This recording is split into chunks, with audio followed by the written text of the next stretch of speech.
যে ওদিকে যে ওনারা বলতেছে না ওনাদের এলাকায় তো হয় মনে হয়, মানে পানির ট্যাঙ্কিতে তেল, তেলের ট্যাঙ্কিতে পানি, স্টার্ট কি হবে? হবে না। তাহলে এই স্যালো মেশিন কেমনে ভালো চলবে? স্যালো মেশিন কেনার সময় একটা বই দেয় না? দেয় না? তাহলে স্যালো মেশিন চালানোর নিয়মের যদি একটা বই থাকে, তাহলে মানুষের জীবন তো স্যালো মেশিনের চাইতে ছোট, মানুষের দাম তো স্যালো মেশিনের চেয়ে কম দাম। তাহলে এই মানুষের জীবন, সমাজ, রাষ্ট্র কেমনে ভালো চলবে, সেই জন্য আল্লাহ একটা বই দিয়েছেন, নাম কি? বাংলা।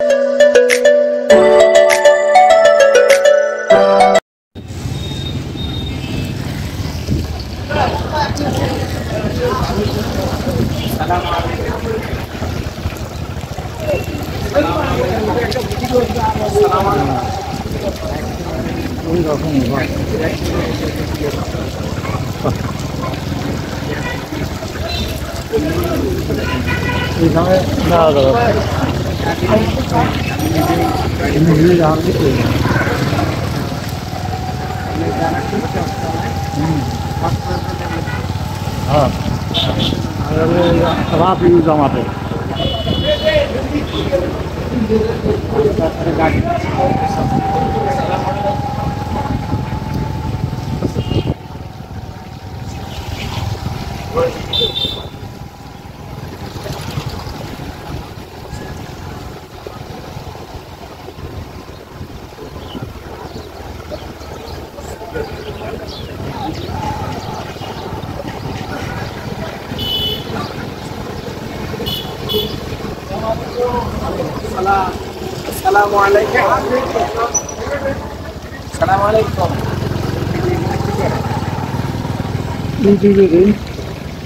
ইউটিউব আছে, ফেসবুক আছে, দুই জায়গায় ব্যবহার করি।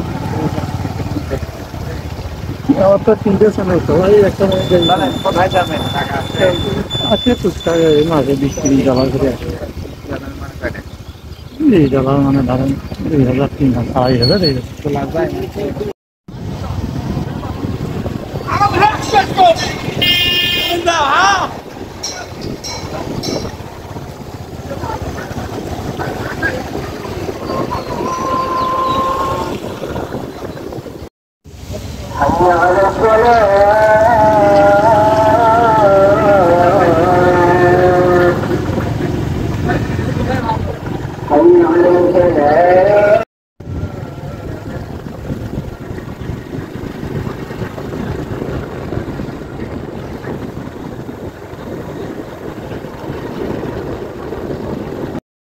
ইয়াজতামিউনা ওয়া ইউসাল্লুনা ফিল মাসাজিদ, দলে দলে লোক ওই মসজিদগুলোতে একত্রিত হয়ে জামাতের সাথে নামাজ পড়বে। ওয়ালাইসা ফীহি মুমিন, এদের একজনেরও ঈমান থাকবে না। কি বুঝলেন? জামাতের সাথে নামাজ পড়বে লোকেরা ওই মসজিদগুলোতে, কিন্তু কারো ঈমান থাকবে না। বর্তমানে কি মসজিদ বানানোর প্রতিযোগিতা সৃষ্টি হয়েছে বলে মনে হয় আপনাদের? না না, এটা এই সময়টা আসতে এখনো 137 বছর বাকি আছে।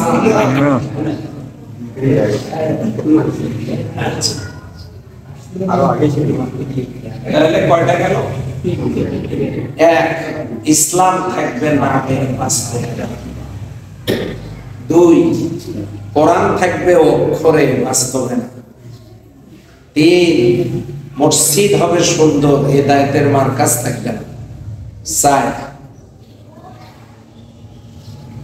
উলামাউহুম শাররুন মান তাহতা আদিমিস সামাই মিন ইনদিহিম তাখরুজুল ফিতনাতু ফীহিম। আলেমদের মধ্যে এক শ্রেণীর আলেম হবে যারা নিকৃষ্ট। মনে করেন না যে আলেমদেরকেও রাসূল বাদ দিয়েছেন। আলেমদের মধ্যে এক শ্রেণীর আলেম হবে যারা নিকৃষ্ট। তাখরুজুল ফিতনা, তারা খালি ফিতনা সৃষ্টি করবে আর উম্মতের মধ্যে দ্বিধা বিভক্তি করবে। এই যে দেখেন আমাদের ভিতরে আহলে হাদিসের ভাইরা সহিহ হাদিসের উপর আমল করে, বুকে হাত বাঁধা জায়েজ, নাভি বরাবর বাঁধা, এটারও হাদিস আছে। আবার এই যে উমরা করে আসলেন, দেখছেন আল্লাহু আকবার, ওনারা বাঁধেই না ভাই, সাক্ষী দেন আছে না ভাই? আচ্ছা, যে হাত বুকে বাঁধলে নাভিতে বাঁধলে ছেড়ে দিলে নামাজ হয়। আচ্ছা ভাই, যার হাত নাই, হাতে নাই, তাহলে তার তো নামাজ পড়া বাদ দেওয়া কথা বলে, তাহলে যে হাত না থাকলেও নামাজ হবে। আমরা হাত বাঁধা নিয়ে গন্ডগোল করতেছি, এই পাড়াতে এক মসজিদ, ও পাড়াতে এক মসজিদ, আর এক গুরু বাবার বের হয়েছে, আমরা দুটের একটাও না, আমরা আলাদা। এই কারণে গ্রামে গ্রামে মসজিদ থাকতেছে, প্রতি কদমে কদমে যে সওয়াব, এটা আর আমরা পাচ্ছি না। বাড়ির সাথে সাথে, ঘরের সাথে সাথে একটু সভাপতি কমিটির মুয়াজ্জিন ইমামের সাথে একটু দ্বিমত, বাস আরেকটা মসজিদ বানাইছে। ফতোয়া নেওয়ার কোনো তওয়াক্কাই করে না। আর কিছু ইমামও ইন্টারেস্টেড, মসজিদটা হলেই তো আমার ইমামতিটা হয়েছে। مساجدهم وهم شر من تحت آدم السماء من عندهم تخرج الفتنة وفيهم تعود। এক শ্রেণীর আলেম হবে যারা ফিতনা ছড়াবে, এই ফিতনা আবার তাদের দিকেই ফিরে আসবে। এই সময়টা এখনো আসে নাই, আসতে 167 বছর পর নাকি আসছে। আচ্ছা, তাহলে এই হাদিসে কোনটা পয়েন্ট বাদ দেওয়ার পক্ষে আপনারা রাজি থাকেন? কাটাকুটি করে আমি অর্ধেকটা হাদিসটা কিন্তু রাসূল সাল্লাল্লাহু আলাইহি সাল্লাম। এখন আসে কোরআনের জায়গায় থাক, ইসলামের মতো থাক, এটা কি আমরা চাই? আসলে কি মনে প্রাণে চাই? হাত তুলতে বলবো না, আমরা চাই। কে না চাইলে কি নামাজও আসতে? তাহলে একটা কথা বলে শেষ করছে, সেটা হলো এক লোকের শাশুড়ির কপালে হয়েছে ঘা। তো জামাই বেচারা ডাক্তারের কাছে নিয়ে গিয়ে বলছে যে 10টা 5টা না, আমার একটাই শাশুড়ি, কপালে ঘা, ভালো করে একটু পরীক্ষা নিরীক্ষা করে ওষুধ। ডাক্তার বলছে এই ওষুধগুলো খাওয়াবেন আর এই মলমটা মালিশ করবেন, সতর্ক থাকবেন যেন মাছি না পড়ে। ঘরে গিয়ে দেখে শাশুড়ি ঘুম আসছে, কপালের ঘায়ে মাছি পড়ছে। জামাই কয়েকবার মাছি তাড়ায় দিছে। এখন আবার মাছি আসছে, মাছি তো আর অত কিছু। আবার যখন মাছি আসছে তখন জামাই মনে করছে যে আমার একটাই শাশুড়ি, তার কপালে মাছি বারবার বসে। ঘরের দরজা দেওয়া লাঠিটা নিয়ে একবার বসে আছে। মাসি আয়, মজাটা দেখাচ্ছে, যেই না এসে কয়েকটা একটা আর একটা ডাকি নিয়ে এসে কয়েকটা মিলে যখন ঘায়ের ওপর বসছে, লাঠি উপরে তুলে বিসমিল্লাহির রহমানির রহিম কেমন জোরে বাড়ি। এখন এই শাশুড়ি আলু ভর্তা হয়ে গেছে। এবারে দেখেন ঘটনাটা কোন জায়গায়, আপনার একটু মনে প্রাণে কন্ত, ওই জামাইয়ের কি শাশুড়িকে মারার পর নিয়েছিল? কি মারা নিয়েছিল? তাহলে কি এ কথা বলা যায় না জামাইয়ের নিয়ত ভালো? কি বোঝেন নাই? নিয়ত ভালো, জামাইয়ের যে নিয়ত ভালো, কি তাড়ানো? নিয়ত ভালো, মাসি তাড়ানো, কিন্তু পদ্ধতিটা হলো ভুল। কি আমার কথা কি আপনারা বুঝতেছেন?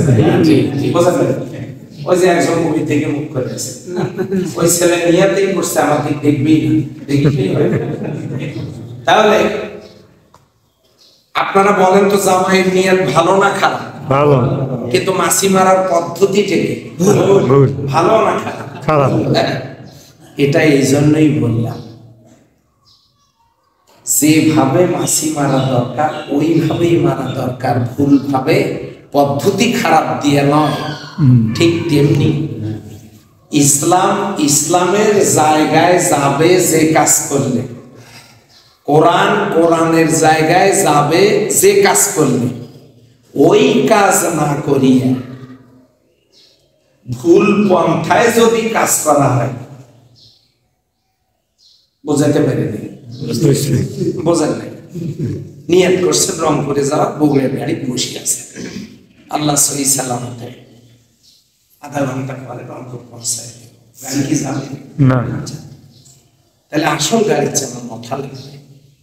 ঠিক তেমনি আমরা যদি চাই কোরআনকে কোরআনের জায়গায়, ইসলামকে ইসলামের জায়গায় রেখে আমরা আমাদের ইমানি দায়িত্ব পালন করব, তাহলে ভুলভাল কোনো মত পথ আদর্শ এগুলা গ্রহণ করে, নিজেরা ওগুলো গ্রহণ করে ভুল গাড়িতে চড়ে আমরা যদি বলে আমরা চাই আমার শাশুড়ি বেঁচে থাকে কিন্তু তার মিস্ত্রি লাঠি দিয়ে, আমরা চাচ্ছি অন্যটা, কাজ করতেছি অন্যটা, হাত তুলতেছি আমরা কোরআন আর ইসলাম চাই, এইরকম চাওয়ার জন্য 70 বার হাত তুললেও কি দোয়া কবুল হওয়ার সম্ভাবনা আছে? না।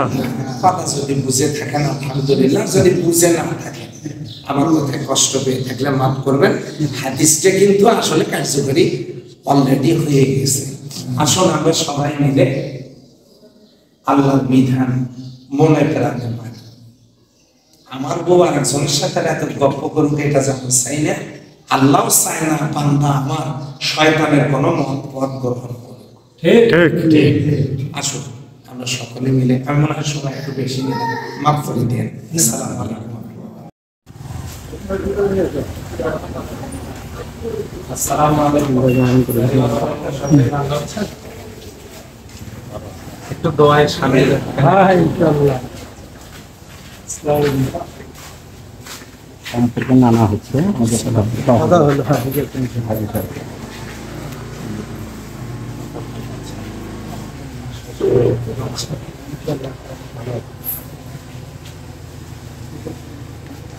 এই দোকান আপনার না আমাদের খুলে দোকান খুলে না আপনার সঙ্গে এখানটা একটু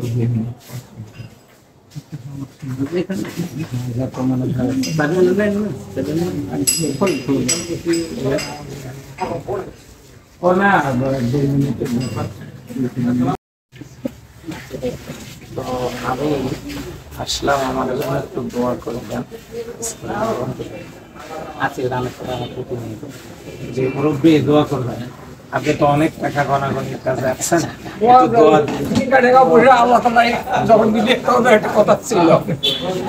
আপনার মানে কাজ করি সেটা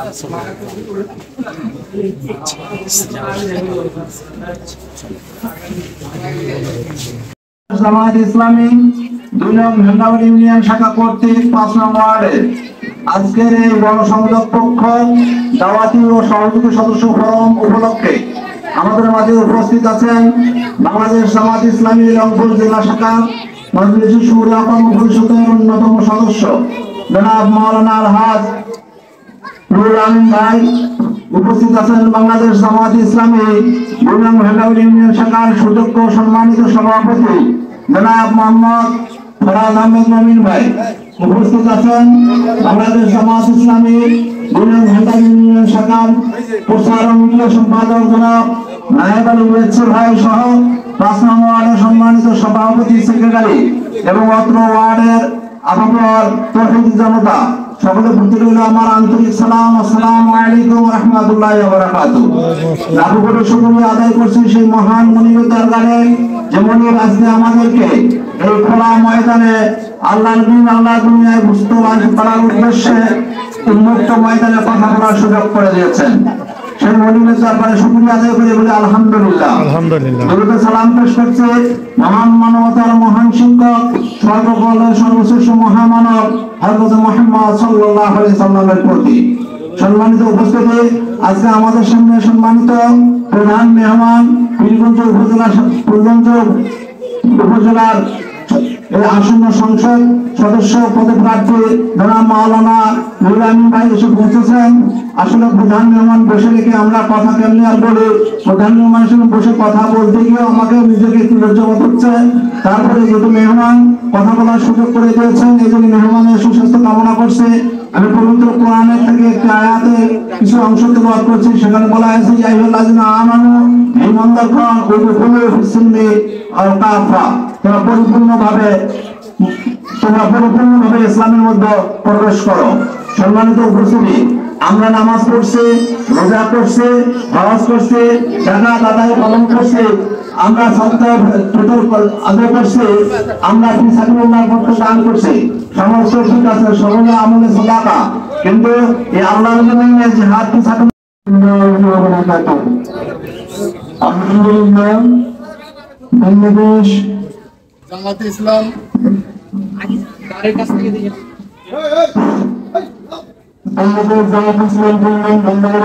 শাখা আজকে গণসংঘের পক্ষে আয়োজিত প্রোগ্রামে উপস্থিত আছেন আমাদের বীরগঞ্জের কৃতি সন্তান, আপনার আমার সুপরিচিত ব্যক্তিত্ব এবং জননন্দিত ব্যক্তিত্ব, বাংলাদেশ জামাতে ইসলামের পক্ষ থেকে এমপি প্রার্থী মনোনীত ব্যক্তিত্ব মৌলানা মোহাম্মদ নুরুল আমিন ভাই উপস্থিত আছেন আপনাদের সামনে ভান্ডাবাড়ি ইউনিয়ন শাখার সম্মানিত সেক্রেটারি এবং ভান্ডাবাড়ি ডিগ্রি কলেজের সমাজ বিজ্ঞান বিভাগের প্রভাষক মোহাম্মদ মহিদুল ইসলাম রানা ভাই উপস্থিত আছেন। 2 নং ভান্ডাবাড়ি ইউনিয়ন শাখার বাংলাদেশ জামাতে ইসলাম প্রচার সম্পাদক মোহাম্মদ নায়েব আলী বিএসসি উপস্থিত আছেন। 2 নং ভান্ডাবাড়ি ইউনিয়ন শাখার শ্রমিক কল্যাণ ফেডারেশনের সম্মানিত সভাপতি মোহাম্মদ নাজরুল ইসলাম ভাই উপস্থিত আছেন।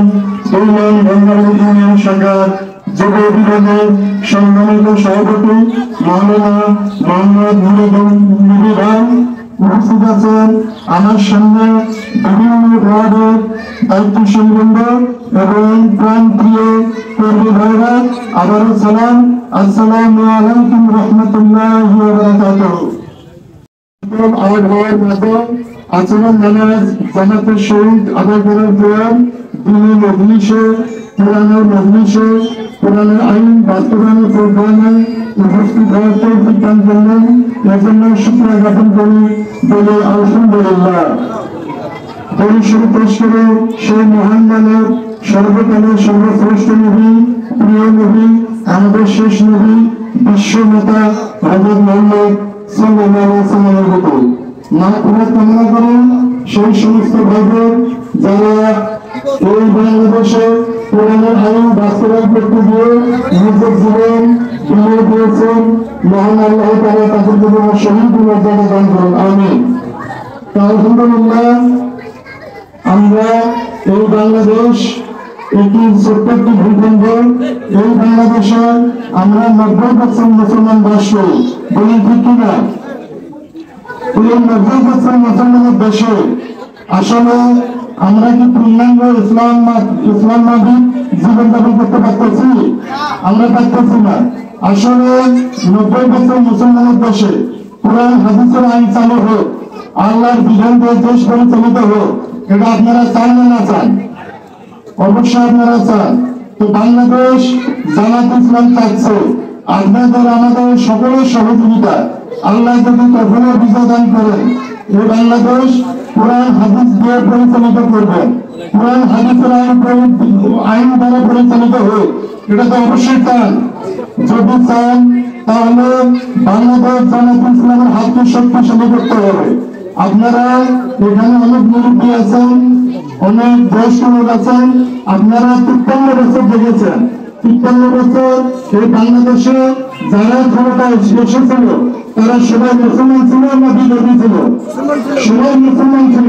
কেউ কি এই বাংলাদেশে একটি কোরআনের আইন বাস্তবায়নের চেষ্টা করেছে? কেউ করে নাই।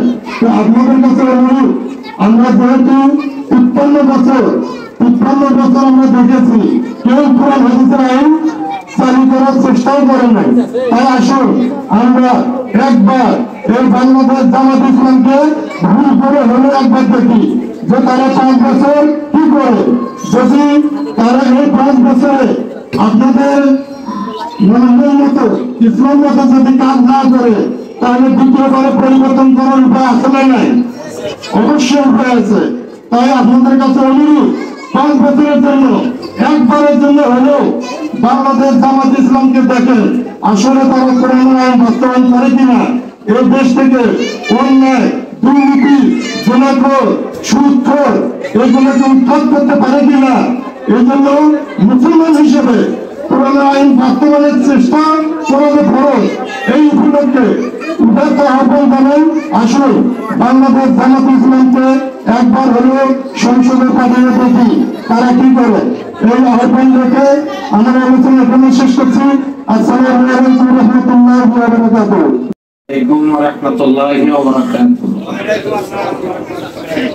আলহামদুলিল্লাহি রাব্বিল আলামিন, والصلاة والسلام على سيد المرسلين وعلى آله وأصحابه أجمعين। উপমহাদেশের অন্যতম মজলুম সংগঠন বাংলাদেশ জামাত ইসলামী বীরগঞ্জ উপজেলার 2 নং ঘান্ডাবাড়ি ইউনিয়নের অন্তর্গত 5 নং ওয়ার্ডের ভুজুবাড়ি কাশীপুর সরকারি প্রাথমিক বিদ্যালয় মাঠে আয়োজিত আজকের এই দাওয়াতি প্রোগ্রামের সুযোগ্য সম্মানিত সভাপতি, অত্র ওয়ার্ডের সম্মানিত সভাপতি, এখানে উপস্থিত রয়েছেন বাংলাদেশ জামাত ইসলামী 2 নং ঘান্ডাবাড়ি ইউনিয়নের সুযোগ্য সভাপতি জনাব ডাক্তার ফরহাদ আহমেদ মনির, উপস্থিত রয়েছেন ঐতিহ্যবাহী ঘান্ডাবাড়ি ডিগ্রি কলেজের স্বনামধন্য সহকারী অধ্যাপক জনাব মহিদুল ইসলাম রানা সাহেব, উপস্থিত রয়েছেন আমাদের মিডিয়া বিভাগের দায়িত্বশীল জনাব নাইবুজ্জামান ভাই, উপস্থিত রয়েছেন হযরত উলামা ইকরাম, মুরব্বিয়ান ইকরাম, যুবক ভাইরা, পর্দার অন্তরালের মা বোনেরা এবং স্নেহাস্পদ কচিকাচারা, অত্র ইউনিয়নের সম্মানিত ব্যক্তিবর্গ, আমি সকলকে আরো একবার সশ্রদ্ধ সালাম এবং অভিনন্দন জ্ঞাপন করছি। আসসালামু আলাইকুম ওয়া রাহমাতুল্লাহি ওয়া বারাকাতুহু। আল্লাহ তাআলার দরবারে লাখো কোটি শুকরিয়া আদায় করছি যে আল্লাহ তাআলা প্রতিকূল আবহাওয়ার পরেও আমাদেরকে এখানে সমবেত হওয়ার তৌফিক এনায়েত করেছেন, করছি আলহামদুলিল্লাহ। আমি আমার ছোট্ট ছোট্ট সোনামণিদেরকে অনুরোধ করব, বাবারা তোমরা যদি মুরব্বীদেরকে একটু বসতে দাও, তাহলে মুরব্বীরা অনেকক্ষণ দাঁড়িয়ে কষ্ট করছেন। হ্যাঁ, যদি ওই সমস্ত মুরব্বীদেরকে একটু বসতে দাও বাবারা তোমরা, তাহলে অনেক সুন্দর হয়। আপনাদেরকে অনুরোধ করছি, এইদিকে চেয়ার আছে, মেহরবানি করে একটু এসে বসুন। আচ্ছা, এই রুমটা তো আসার সুযোগ দিন, মহিলাদেরকে এই রুমে আসার সুযোগ দিন। মা বোনেরা আপনারা এই রুমে চলে আসুন, এই রুমে চলে আসুন। মহিলাদের জায়গা হচ্ছে না, এই রুমটাতে আপনারা চলে আসুন। জি আলহামদুলিল্লাহ, আল্লাহ তাআলা এই প্রতিকূল আবহাওয়ার মধ্য দিয়ে যখন বৃষ্টি পড়ছে, একটু বৃষ্টি পড়ছে, এই বৃষ্টিতে আমাদের সম্মানিত মা বোনেরা, আমাদের ভাইরা আজকের এই দাওয়াতি পথসভায় অংশগ্রহণ করে যে স্বতঃস্ফূর্ত অংশগ্রহণ আপনারা করেছেন, কিন্তু এই জন্য আমি আল্লাহর শুকরিয়া আদায় করছি, আপনাদেরকে নিয়ে করছি আলহামদুলিল্লাহ। দরুদ ও সালাম মুহাম্মদুর রাসূলুল্লাহ সাল্লাল্লাহু আলাইহি ওয়াসাল্লামের প্রতি। সম্মানিত ভাইয়েরা, আমার মা বোনেরা, মহাগ্রন্থ আল কোরআনুল কারীমের সূরা তাহার 2 নম্বর আয়াতে আল্লাহ বলছেন, মা আনসালনা আলাইকাল কোরআনা লিতাশকা।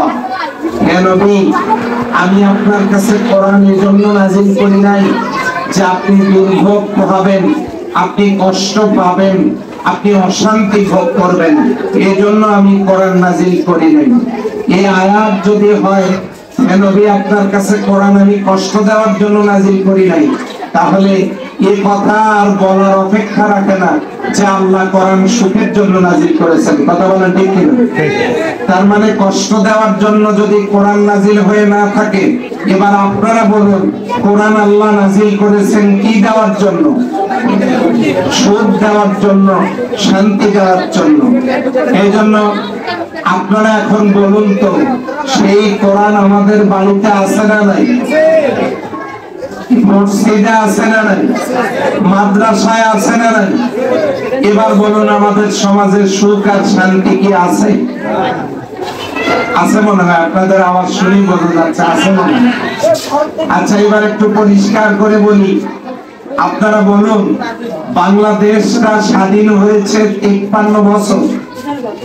এই 53 বছরে যারা দেশটা পরিচালনা করেছেন, আমি তাদের বিরোধিতা করছি না, এই 53 বছর যারা দেশটা পরিচালনা করেছেন তারা সবাই মুসলিম মায়ের সন্তান। কিন্তু দুঃখজনক হলেও সত্য, তারা কেউই এই কোরআন দিয়ে দেশটা পরিচালনা করে নাই। আর এই বাবারা শান্ত থাকো, মা বোনেরা একটু মনোযোগ দিয়ে কথাগুলো শুনবেন আপনারা। সম্মানিত ভাইয়েরা, আমার মা বোনেরা, এবারে আপনারা বলেন তো, এই 53 বছরে কি আমাদের দেশ থেকে দুর্নীতি বন্ধ হয়েছে?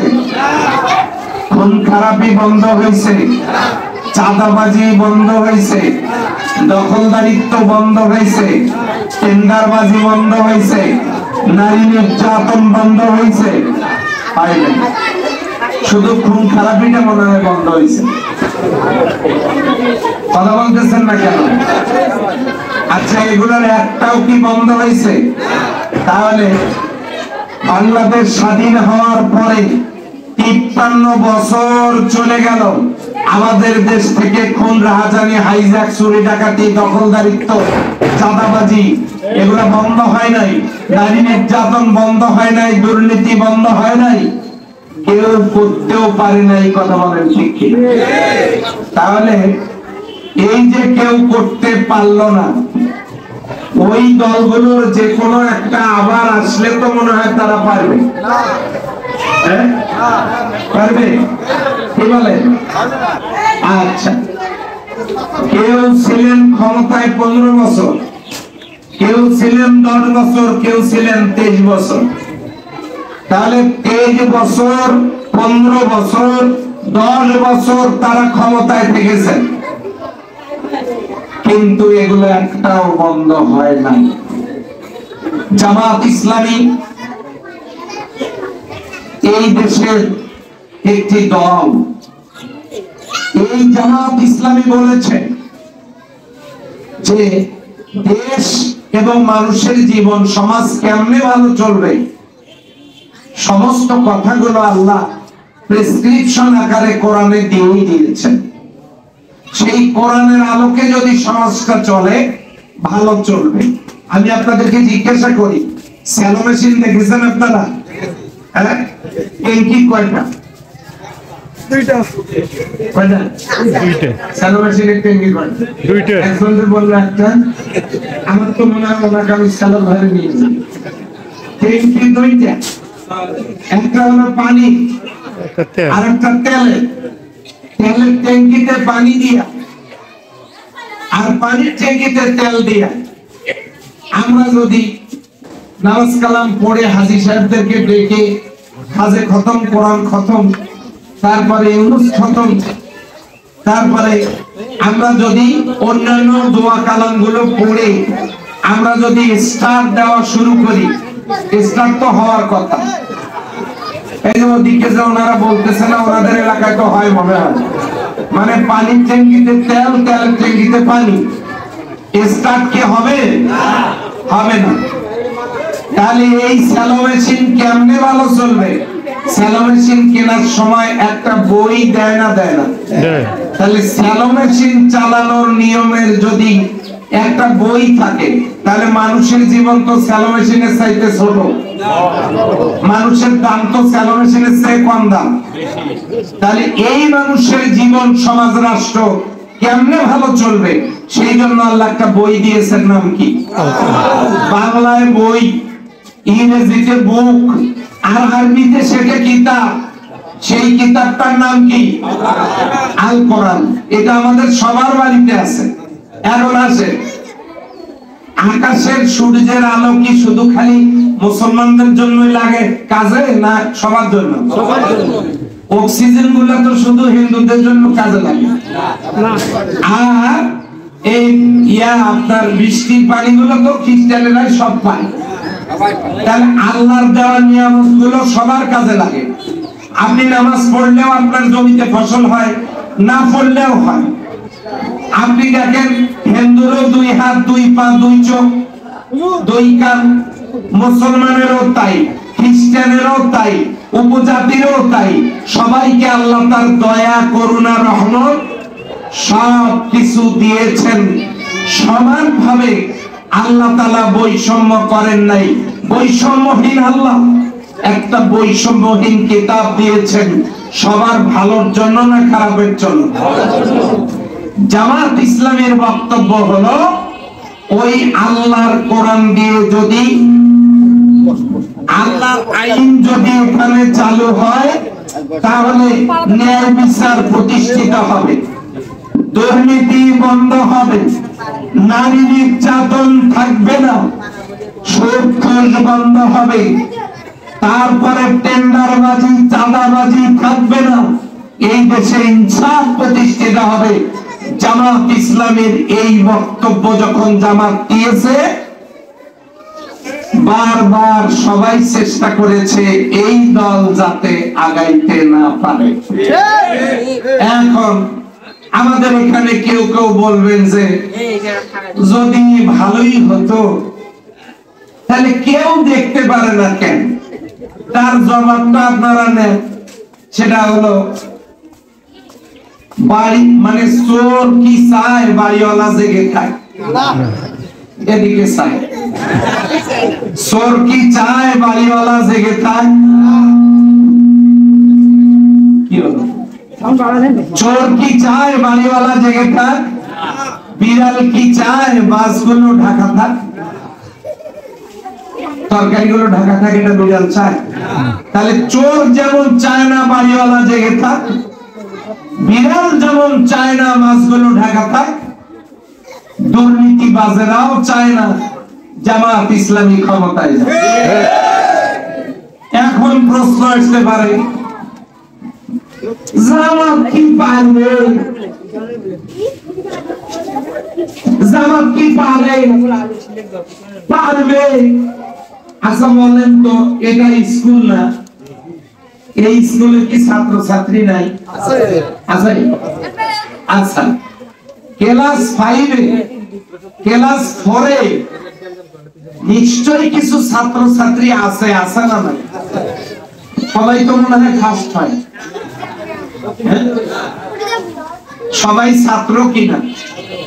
এই ছাত্রদের ভিতর থেকে একজন প্রথম হওয়ার যোগ্যতা রাখে না রাখে না?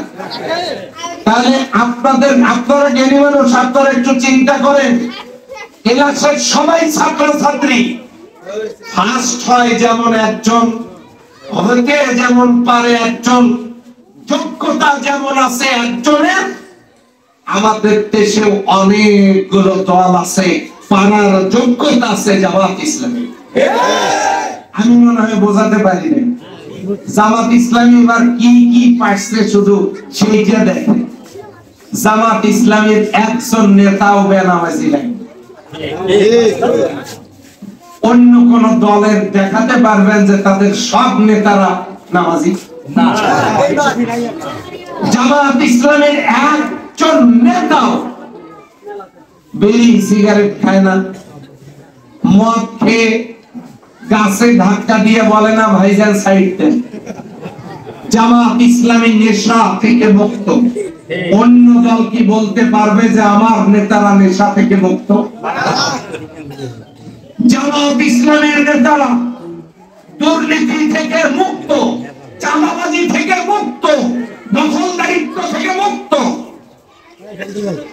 এই যে এক একজনে 5টা 7টা করে শিক্ষা প্রতিষ্ঠান সভাপতি কমিটির সদস্য হয়ে দখল করে নিয়েছে।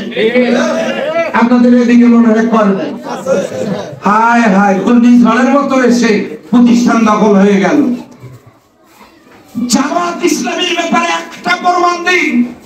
জামাত ইসলামী কোন প্রতিষ্ঠানে গিয়ে সেখানে গিয়ে জোরপূর্বক কোন কমিটিতে প্রবেশ করার চেষ্টা করেছে, এই কাজ জামাত ইসলামী করে নাই।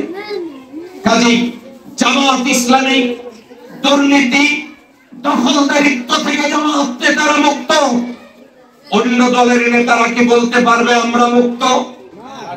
বরং আমরা এই 5 তারিখের পর থেকে 8 মাসে পীরগঞ্জে কারা কারা কি করেছেন, কোথায় করেছেন, কোন দিন করেছেন, সে অপরাধ আর অকামের পরিমাণ কতটুকু, এগুলো সব আমলনামা আমরা সংগ্রহ করে রাখছি।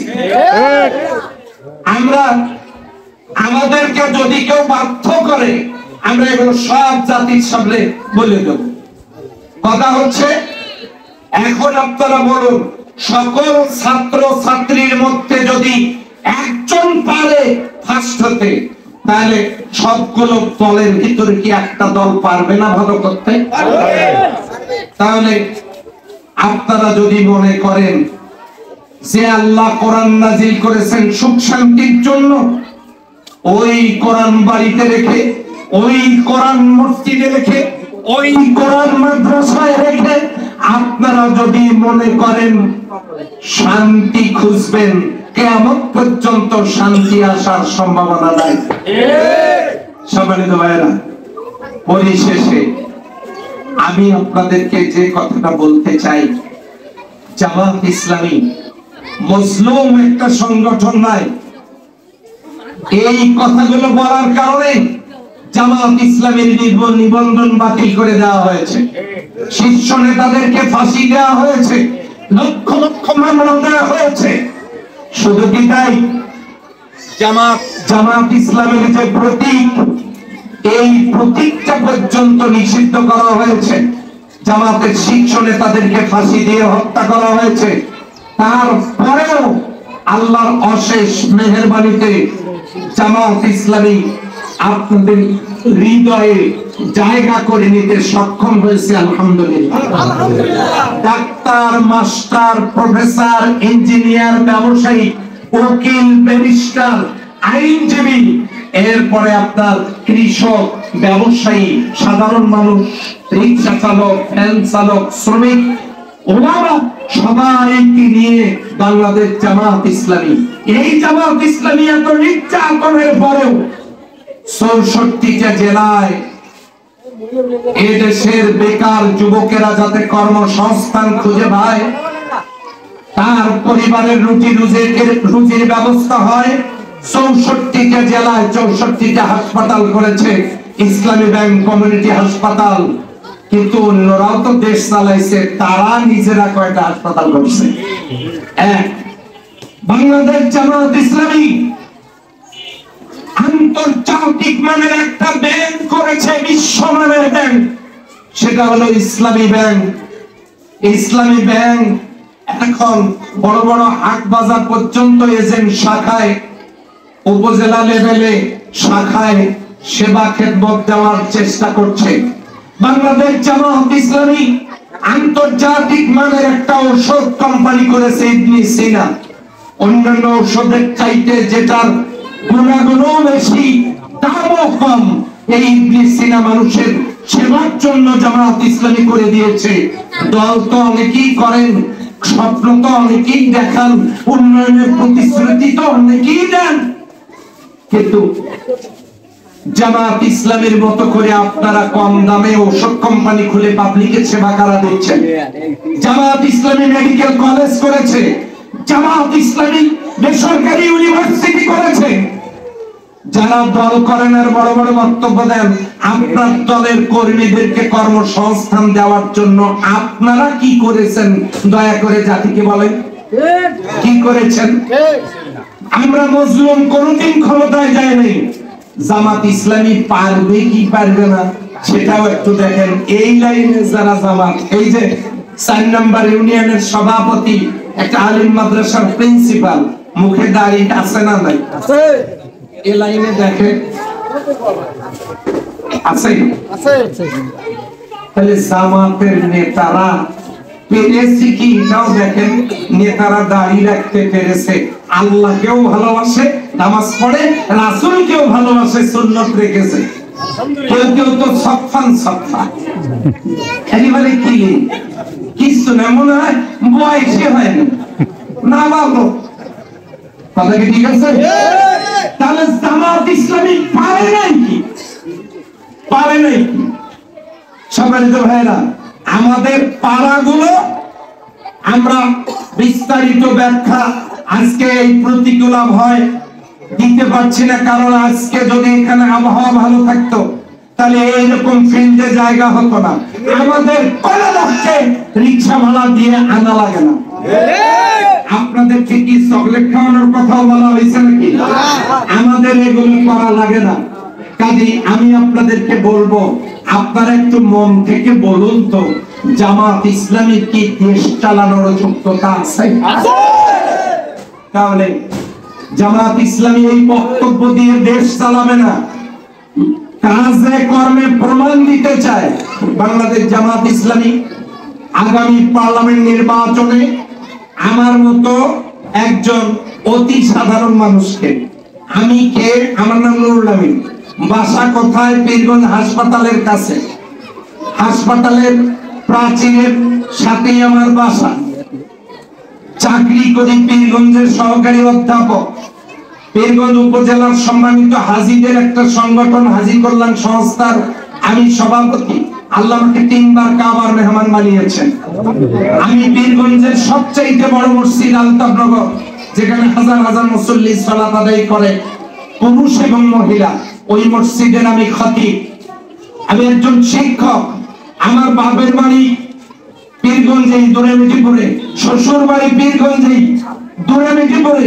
আমি চাকরি করি শ্বশুর বাড়ি পীরগঞ্জেই সদরে, চাকরি করি আমি পীরগঞ্জে। আমি দক্ষিণাঞ্চল উত্তরাঞ্চলের কোন মানে পূর্ব পশ্চিমাঞ্চল এই ধরনের অঞ্চলের কোন মানুষ না, আমি মানুষটা পীরগঞ্জে। আমার আব্বা ফুরফুরা সিলসিলার একজন খলিফা আলহাজ মাওলানা আজিজুর রহমান। আমার আব্বা জান একজন পীর সাহেব। ওই পরিবার থেকে এসেছি। লম্বা মানুষ, লম্বা কোনো প্রতিশ্রুতি দিচ্ছি না, তবে এতটুকু বলতে চাই আপনাদেরকে, আল্লাহ তাআলা যদি আমাকে এই পীরগঞ্জের এই আসন থেকে নির্বাচিত করেন, আমাকে দিয়ে ইনশাআল্লাহ 1 টাকা দুর্নীতি হওয়ার সম্ভাবনা নেই। আপনারা আমার জন্য দোয়া করবেন, এটাই। আমি যেন কখনো আল্লাহকে ভুলে না যাই, আমি যেন আমার আল্লাহকে ভুলে না যাই। আমি আমার আল্লাহকে ভুলে গেলে আমার পরকালটা বরবাদ হয়ে যাবে। আমি যেন আমার আল্লাহকে ভুলে না যাই, এই দোয়াটা আমার জন্য করবেন। আর আজ আমি আপনাদের কাছে একটা কথা জিজ্ঞাসা করতে চাই, সেটা হলো আপনাদের হৃদয়ে কি আমার একটু জায়গা হবে? আপনার হৃদয়ে একটু জায়গা হবে? আল্লাহু আকবার। সম্মানিত ভাইরা, আমি অনেক খুশি হয়েছি, আপনাদেরকে হাত তুলতে বলে কষ্ট দিলাম। সম্মানিত মুরব্বিয়ান ইকরাম, আমি আপনাদেরকে সাথে নিয়ে এই পীরগঞ্জকে জনবান্ধব এবং আধুনিক মডেল পীরগঞ্জ বানাতে চাই ইনশাআল্লাহ। যে জায়গাগুলো, যে রাস্তাঘাটগুলো জন গুরুত্বপূর্ণ সেগুলো। আর আমি পার্লামেন্টে গিয়ে পীরগঞ্জের কয়লার খনি, যেটা দক্ষিণ পূর্ব এশিয়ার সর্ববৃহৎ কয়লার খনি, এই কয়লার খনি উত্তোলন করা শুরু হলে বাংলাদেশের অর্থনীতি যেমন চাঙ্গা হবে, আমার পীরগঞ্জের সমস্ত যুবক, বেকার যুবকদের কর্মসংস্থানের ব্যবস্থা হবে। আমি পার্লামেন্টে গিয়ে 53 বছর পীরগঞ্জের খনি উত্তোলনের জন্য কার্যকরী কোন পদক্ষেপ গ্রহণ করা হয় নাই। পীরগঞ্জে লোহার খনি উত্তোলনের পদক্ষেপ গ্রহণ করা হয় নাই।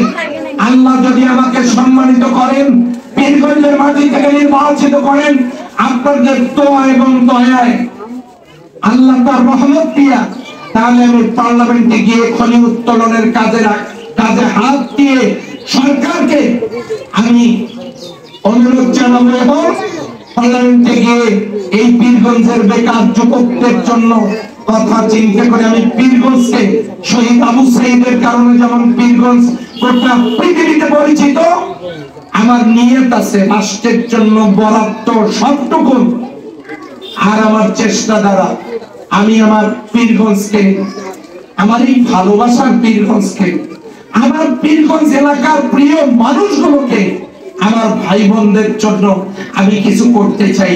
সেই ক্ষেত্রে আগামী পার্লামেন্ট নির্বাচনে আপনারা যারা আমাকে হৃদয়ে জায়গা করে দিলেন তাদের কাছে আমার অনুরোধ, স্লোগান হবে একটা, আমরা 53 বছর দেখেছি, আমরা একবার দেখব, যদি ঠকি ঠকবো, আমাদের কপালে কি আছে কি নাই ওই সব কিছু ভাববো না, আমরা একবার পীরগঞ্জ থেকে মাওলানা নুরুল আমিনকে সংসদে যাওয়া নয়, আমি পীরগঞ্জ থেকে, আমরা পীরগঞ্জ থেকে এই যে আমি 30 বছর দেশে এবং দেশের বাইরে আল্লাহর কোরআনের তাফসীর করেছি, একটাবার সিদ্ধান্ত নেন, আমরা নুরুল আমিনকে সংসদে না, আমরা কোরআনের আইন পাশের জন্য আল্লাহর কোরআনকে সংসদে পাঠাতে চাই। আমরা নুরুল আমিনকে ক্ষমতা দেওয়ার জন্য নয়, আমরা ইসলামকে ক্ষমতায় বসাতে চাই। যে ইসলাম ক্ষমতায় থাকলে নারীদের উপরে জুলুম হতো না, নারীদের উপরে নির্বিচার, নারীদের উপর অত্যাচার হতো না, নারীদেরকে যৌতুক দেওয়া লাগতো না, নারীরা তাদের সতীত্ব, মায়ের জাতিরা সম্মানের জায়গায় মর্যাদা পেতেন।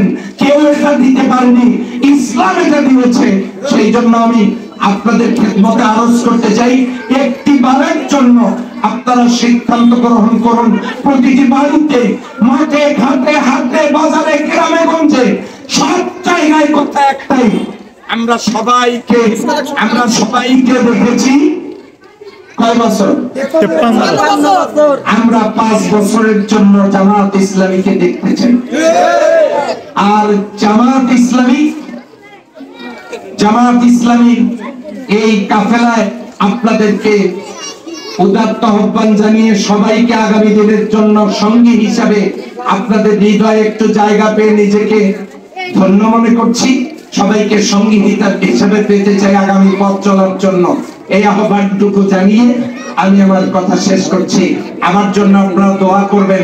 আমার কথা শুনতে এসে বসতে না পেরে দাঁড়িয়ে কষ্ট করেছেন, মা বোনদের জন্য বরাদ্দকৃত স্কুলের রুমগুলোতে জায়গা না হয়ে তারা দাঁড়িয়ে দাঁড়িয়ে কথা শুনছেন, আমি সকলের কাছে কৃতজ্ঞতা জানিয়ে সবার দোয়া চেয়ে আমি শেষ করছি। বাংলাদেশ জিন্দাবাদ, বাংলাদেশ জামাত ইসলামী জিন্দাবাদ। এই প্রতিকূল আবহাওয়ায় যারা এখানে কষ্ট করে এসেছেন তাদেরকে ধন্যবাদ। আসসালামু আলাইকুম ওয়া রাহমাতুল্লাহি ওয়া বারাকাতুহু। আল্লাহর আইন চাই, আল্লাহর আইন চাই, আল্লাহর আইন চাই, সৎ লোকের শাসন চাই। এই আহ্বান জানিয়ে কথা শেষ করছি। আসসালামু আলাইকুম ওয়া রাহমাতুল্লাহ।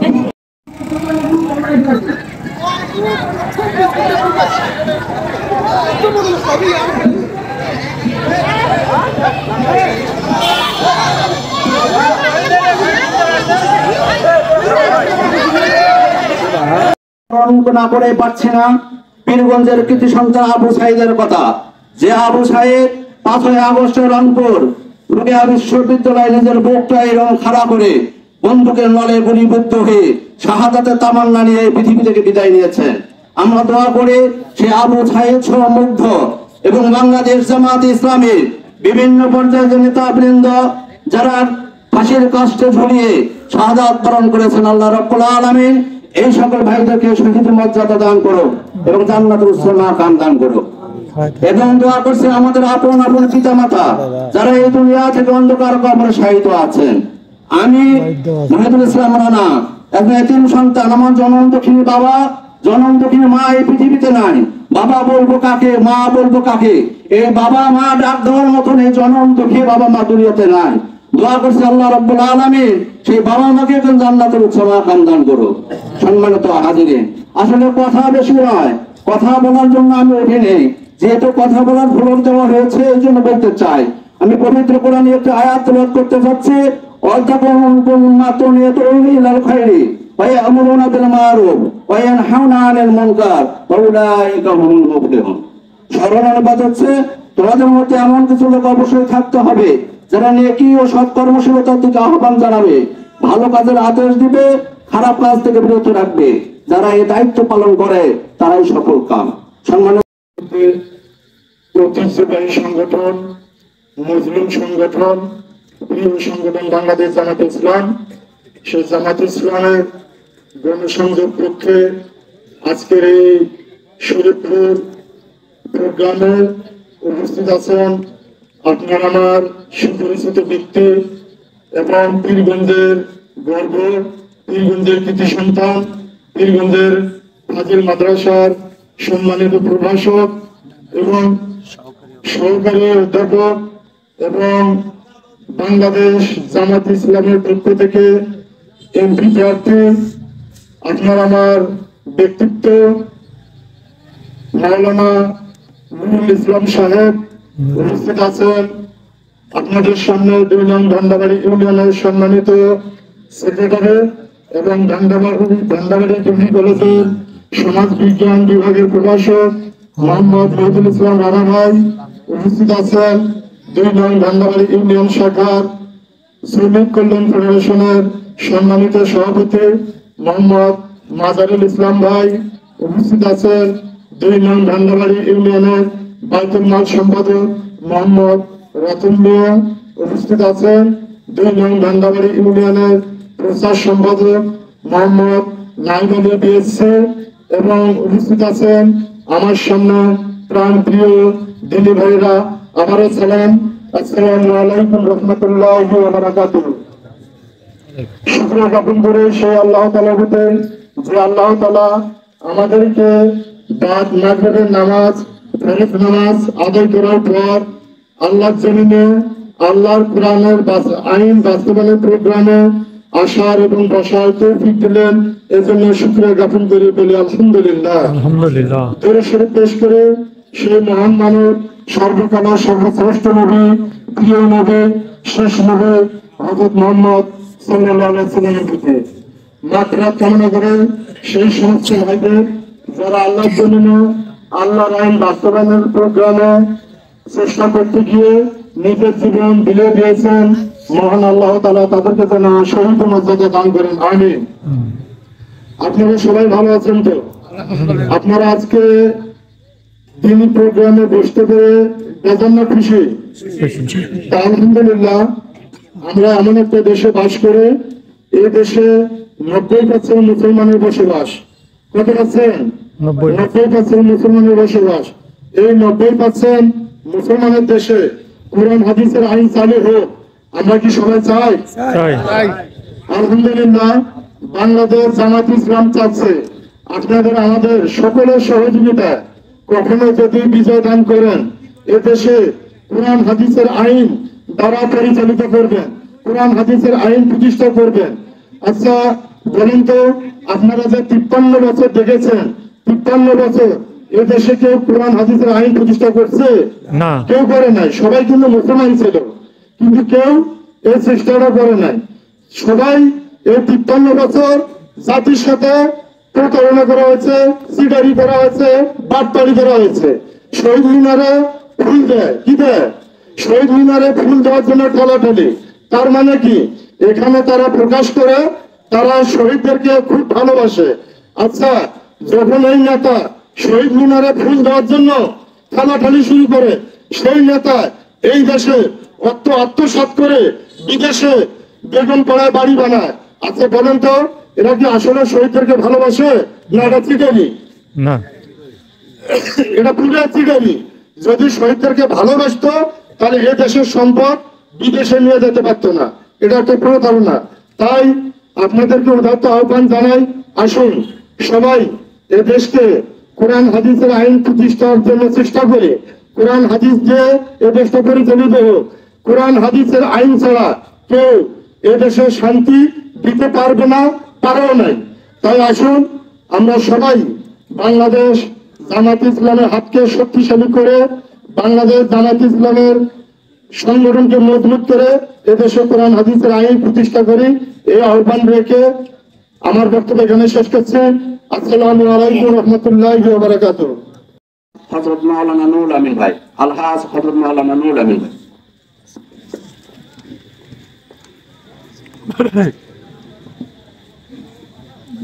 আসসালামু আলাইকুম ওয়া রাহমাতুল্লাহি ওয়া বারাকাতুহু। ওয়া আলাইকুম আসসালাম। আলহামদুলিল্লাহি রাব্বিল আলামিন। আসসালাতু ওয়াসসালামু আলা সাইয়্যিদিল মুরসালিন ওয়া আলা আলিহি ওয়া আসহাবিহি আজমাইন। قال الله تعالى ما أنزلنا عليك القرآن لتشقى صدق الله مولانا العظيم. وقال رسول الله صلى الله عليه وسلم يأتي على الناس زمان لا يبقى من الإسلام إلا اسمه ولا يبقى من القرآن إلا رسمه مساجدهم عامرة وهي خراب من الهدى علماؤهم شر من تحت آدم السماء من عندهم تخرج الفتنة وفيهم تعود أو كما قال عليه الصلاة والسلام. উপমহাদেশের মজলুম সংগঠন বাংলাদেশ জামাত ইসলামী পীরগঞ্জ উপজেলার 2 নম্বর ভেন্ডাবাড়ি ইউনিয়নের 6 নম্বর ওয়ার্ডে আল্লাহর প্রিয় বান্দাদের নিয়ে আজকের এই দাওয়াতি প্রোগ্রামে উপস্থিত সম্মানিত বাংলাদেশ জামাত ইসলামীর বিভিন্ন পর্যায়ের নেতৃবৃন্দ, রাষ্ট্র সংগঠনের নেতৃবৃন্দ, এখানে উপস্থিত আমার পরম শ্রদ্ধেয় ব্যক্তিবর্গ, এই সমাজের উজ্জীবিত মানুষ, তরুণ যুবকেরা, মুরব্বিয়ান ইকরাম, আজকের এই আয়োজনে উপস্থিত সুপ্রিয় সংগ্রামী ভাইরা, আমি সকলকে হৃদয়ের গভীর কানন থেকে সশ্রদ্ধ সালাম অভিনন্দন জ্ঞাপন করছি আরো একবার। আসসালামু আলাইকুম ওয়া রাহমাতুল্লাহ। ওয়া আলাইকুম আসসালাম ওয়া রাহমাতুল্লাহ। সম্মানিত ভাই ও বোনেরা, আমি কোরআনুল কারীমের সূরা তাহার একটি আয়াত আপনাদের সামনে তেলাওয়াত করেছি, আয়াতের নাম্বার 2। এই আয়াতে আল্লাহ বলছেন, মা আনসালনা আলাইকাল কুরআনা লিতাশকা। হে নবী, আমার কথা কি পিছন থেকে বোঝা যায়? আল্লাহ বলছেন, মা আনসালনা আলাইকাল কুরআনা লিতাশকা। হে নবী, আমি আপনার কাছে কোরআন এই জন্য নাজিল করি নাই যে আপনি দুর্ভোগ পোহাবেন, কষ্ট পাবেন, আপনি দুঃসহ জীবন যাপন করবেন, এই জন্য আমি কোরআন নাজিল করি নাই। এই আয়াত থেকে বোঝা যায় মানুষকে কষ্ট দেওয়ার জন্য আল্লাহ কোরআন নাজিল করেন নাই। তাহলে কোরআন কি জন্য নাজিল হলো? আল্লাহ বলেন, আমি অনুনাজ্জিলু মিনাল কুরআনি মা হুয়া শিফাউন ওয়া রাহমাতুল লিল মুমিনিন। আমি এই কোরআন নাজিল করেছি, এই কোরআনের ভিতরে আল্লাহ বলেন আমার নাজিলকৃত কোরআনে আছে সব সমস্যার সমাধান। আমরা কি একটু আস্তে করেও সুবহানাল্লাহ বলবো না? সুবহানাল্লাহ। সব সমস্যার সমাধান আছে এই কোরআনে। এখন যদি কৃষকেরা প্রশ্ন করে যে কোরআনে কৃষকদের কি সমস্যার সমাধান আছে, ওয়া আনসালা মিনাস সামাই মাআন ফাখরাজা বিহি মিনাস সামারাতি রিজকাল লাকুম, আমি আসমান থেকে বৃষ্টির পানি পাঠাই, এ দিয়ে আমি জমিন ভেজাই।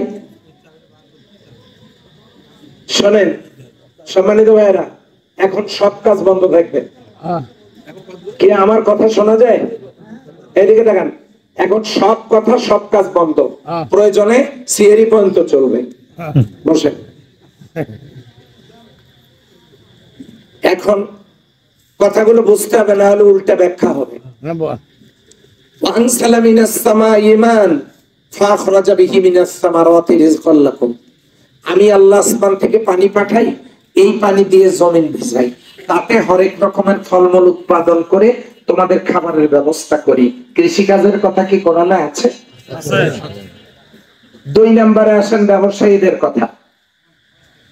এই দুনিয়ার ব্যবসায়ীরা যদি মনে করে কোরআনে আমাদের কি আছে, আল্লাহ বলেছেন আহাল্লাল্লাহুল বাই'a ওয়া হারামার রিবা, সুদ হারাম, ব্যবসা হালাল। তাহলে ব্যবসায়ীদের কথা কি কোরআনে আছে? যুবকেরা যারা পিছনে দাঁড়িয়ে আছে ওরা হয়তো মনে করতে পারে বিয়ে শাদীর কথা কি কোরআনে আছে?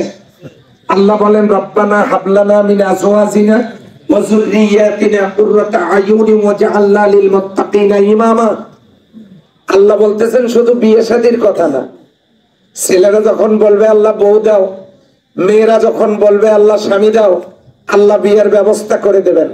এরপরে সন্তানের দরকার, যুররিয়াতিনা, আমাদেরকে সন্তান দাও। কেমন সন্তান দিবা? কুররাতা আয়ুনিন ওয়াজআলনা লিল মুত্তাকিনা ইমামা, এমন সন্তান দাও যাদের দিকে তাকালে আমাদের চক্ষু শীতল হয়ে যায়, যারা হয় মুত্তাকি আর যারা হয় এ জাতির নেতৃত্ব দেওয়ার মতো যোগ্য সন্তান, যাদের দিকে তাকালে আমাদের চক্ষু শীতল হয়, এমন সন্তান তুমি আমাদেরকে দাও।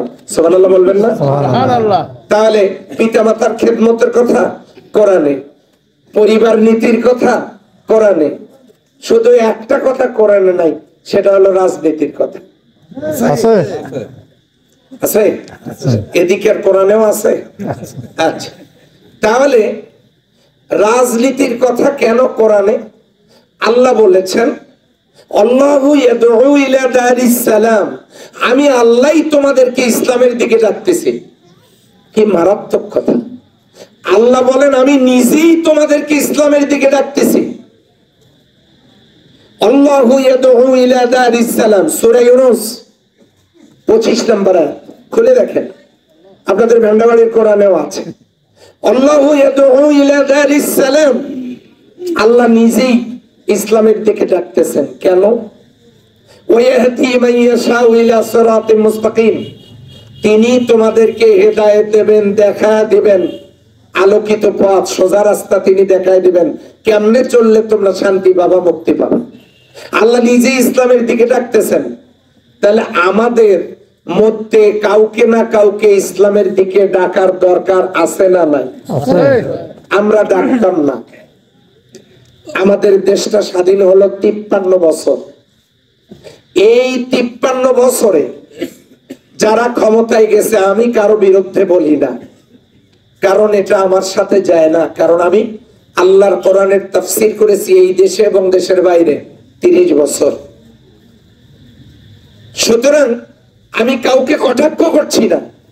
এই 53 বছর যারা রাষ্ট্র পরিচালনা করেছেন, একটা দল 23 বছর, একটা দল 15 বছর, একটা দল 10 বছর রাষ্ট্র পরিচালনা করেছেন। 53 বছর যারা রাষ্ট্র পরিচালনা করলেন তারা সবাই মুসলিম মায়ের সন্তান। মুসলিম মায়ের সন্তান হিসাবে আমাদেরকে একটা জিনিস একটু ভাবা লাগতো। কি তা? আপনারা কি স্যালো মেশিন চেনেন তো? কথা বলেন ভাই। স্যালো মেশিনের ট্যাঙ্কি কয়টা বলেন তো? দুইটা, একটা পানির, একটা তেলের। এবারে তেলের ট্যাঙ্কিতে পানি দিয়া আর পানির ট্যাঙ্কিতে তেল দিয়া যত রকমের খতম আছে কোরআন খতম সহ, সেগুলা হাফেজ, হাজি, মাওলানা সবাইকে ডাকিয়া আমরা যদি দোয়া কালাম পড়িয়া চোখের পানি ফেলে বিসমিল্লাহ বলে স্টার্ট দেওয়ার চেষ্টা করি, হওয়ার তো কথা হবে না। ওই যে ওইদিকে হবে, ওনারা হবে। আচ্ছা, তাহলে এই স্যালো মেশিনটা কেমনে ভালো চলবে, এইটা চালাবার জন্য কোম্পানি একটা গাইড বই দিয়েছে। কথা কি ঠিক না? এই গাইড বই অনুযায়ী চালালে স্যালো মেশিনটা ভালো চলবে। আচ্ছা বলেন তো, মানুষের জীবন কি স্যালোর চেয়ে কম দাম নাকি? তাহলে এই দামি মানুষগুলো যারা কুনতুম খায়রা উম্মাহ, যারা সৃষ্টির সেরা জাত, এই মানুষগুলোর জীবন সমাজ কেমনে ভালো চলবে, এই জন্য আমার আল্লাহ একটা গাইড বই দিয়েছেন। এটা যদি বাংলা হয় তাহলে বই, এটা যদি ইংরেজি হয় তাহলে বুক, এটা যদি আরবি হয় তাহলে কিতাব। আল্লাহ যে বুকটা দিয়েছেন, বইটা দিয়েছেন, কিতাবটা দিয়েছেন, বলেন তো সেটার নাম কি? আচ্ছা, এই কোরআন ঘরে আছে, মসজিদে আছে, মাদ্রাসায় আছে, বলেন তো সমাজে কি শান্তি আছে? নাই। এবারে আসেন, এই ইসলাম কথাটা যদি কোনো কাগজের এই পৃষ্ঠায় সুখ আর শান্তি এটা যদি লিখে রাখা হয়, কাগজের পাতায় যদি সুখ শান্তি থাকে, সুখ শান্তি কি আসবে? আসবে না। এই কারণে এই ইসলামের মধ্যে সুখ শান্তি আছে সেইটা বুঝাবার জন্য আমরা বলেছি যে আল্লাহর বিধান দিয়ে যদি দেশটা চলে ভালো চলবে। এখন কেউ কেউ প্রশ্ন করতেছেন আল্লাহর বিধান দিয়ে দেশ চললে কেমনে ভালো চলবে? আল্লাহর দেওয়া সূর্যের আলো নামাজ পড়ুক আর না পড়ুক, হিন্দু মুসলিম সবাই পায় না পায় না? আওয়াজ দেন। আল্লাহর দেওয়া বৃষ্টির পানি সবাই পায় না পায় না? আল্লাহর দেওয়া অক্সিজেন আমরা সবাই নিয়ে বেঁচে থাকি কি থাকি না? হিন্দুরও 2 পা 2 হাত 2 চোখ 2 কান, মুসলমানেরও খ্রিস্টানেরও, পুরুষেরও নারীরও, নামাজ যারা পড়ে তাদেরও, যারা পড়ে না তাদেরও। তাহলে যে আল্লাহ বৈষম্যহীন, যে আল্লাহ তার বান্দাদেরকে দয়ায় করুণায় রহমতে বরকতে নিয়ামতে সবাইকে সমান দৃষ্টিতে দেখেন, ওই আল্লাহ যে জীবন বিধান গাইড বই কোরআন আমাদেরকে দিলেন, বলেন তো আমাদের শান্তির জন্য না অশান্তির জন্য? শান্তির জন্য। কিন্তু বিগত 53টা বছর আমার দেশে কোন সরকার আল্লাহর কোরআন দিয়া দেশটা পরিচালনা করেন নাই। করেন নাই না করেন? আপনারা 53 বছর যারা চালালেন তারা একটা মাসের জন্য প্রমাণ দেন আপনারা 1 মাসের জন্য মানুষ খুন বন্ধ রাখতে পারছেন? তারা প্রমাণ দেন 1 মাসের জন্য বাংলাদেশে কোন নারী নির্যাতন হয় নাই। তারা প্রমাণ দেন 1 মাসের জন্য বাংলাদেশে কোনো দুর্নীতি হয় নাই। তারা প্রমাণ দেন। যদি প্রমাণ দিতে পারেন আর কখনো আমি আপনাদের সামনে জীবনে কখনো বক্তব্য দিব না। 1 মাসের জন্য প্রমাণ দেন। আপনারা পারেননি। আমার পীরগঞ্জে যে কয়লার খনি, দক্ষিণ পূর্ব এশিয়ার সর্ববৃহৎ কয়লার খনি, এটা যদি উত্তোলনের কাজ শুরু করা হতো, বাংলাদেশের অর্থনীতি চাঙ্গা হতো, বাংলাদেশের 100 বছরের চাহিদা পূরণ করে এই কয়লা বিদেশে রপ্তানি করা যাবে। আমাদের এই পীরগঞ্জে রাজা মহারাজা অনেকেই রাজত্ব করে চলে গেছেন, কিন্তু আমার পীরগঞ্জে কয়লার খনিটা উত্তোলনের কাজে কেউ হাত দিতে পারলেন না। দেশের অর্থনীতি চাঙ্গা হতো। শুধু তাই না, আমার এই পীরগঞ্জের একজন যুবকও বেকার থাকতো না। কিন্তু কেউই কয়লার খনিটা উত্তোলন করলেন না। কেউই ভেলামারির লোহার খনিটা উত্তোলন করলেন না। পারলেন না দখলদারিত্ব বন্ধ করতে, পারলেন না চাঁদাবাজি বন্ধ করতে, পারলেন না দুর্নীতি বন্ধ করতে, পারলেন না নারী নির্যাতন বন্ধ করতে, পারলেন না খুন খারাপি বন্ধ করতে, পারলেন না বেকার যুবকদের সমস্যার সমাধান করতে, পারলেন না খনিগুলো তুলতে, পারলেন না এদেশের মানুষকে একটু সুখে শান্তিতে বাঁচতে দিতে। আমার প্রশ্ন, কোরআন দিয়ে না চালান, একটু পেরে দেখালেন না কেন? একটু পেরে দেখালেন না কেন? আমরা কথাগুলো বলতাম না। আমরা যখন বলেছি আমরা এই জমিনে আল্লাহর বিধান কোরআন দিয়ে দেশটা চালাতে চাই, এটা সবার জন্য কল্যাণকর হবে। যে আল্লাহর সবার দরকার, ওই আল্লাহর কোরআনও সবার দরকার। জামাত ইসলামী বলেছে জামাত ইসলামী যদি ক্ষমতায় যায় ন্যায় বিচার প্রতিষ্ঠিত হবে।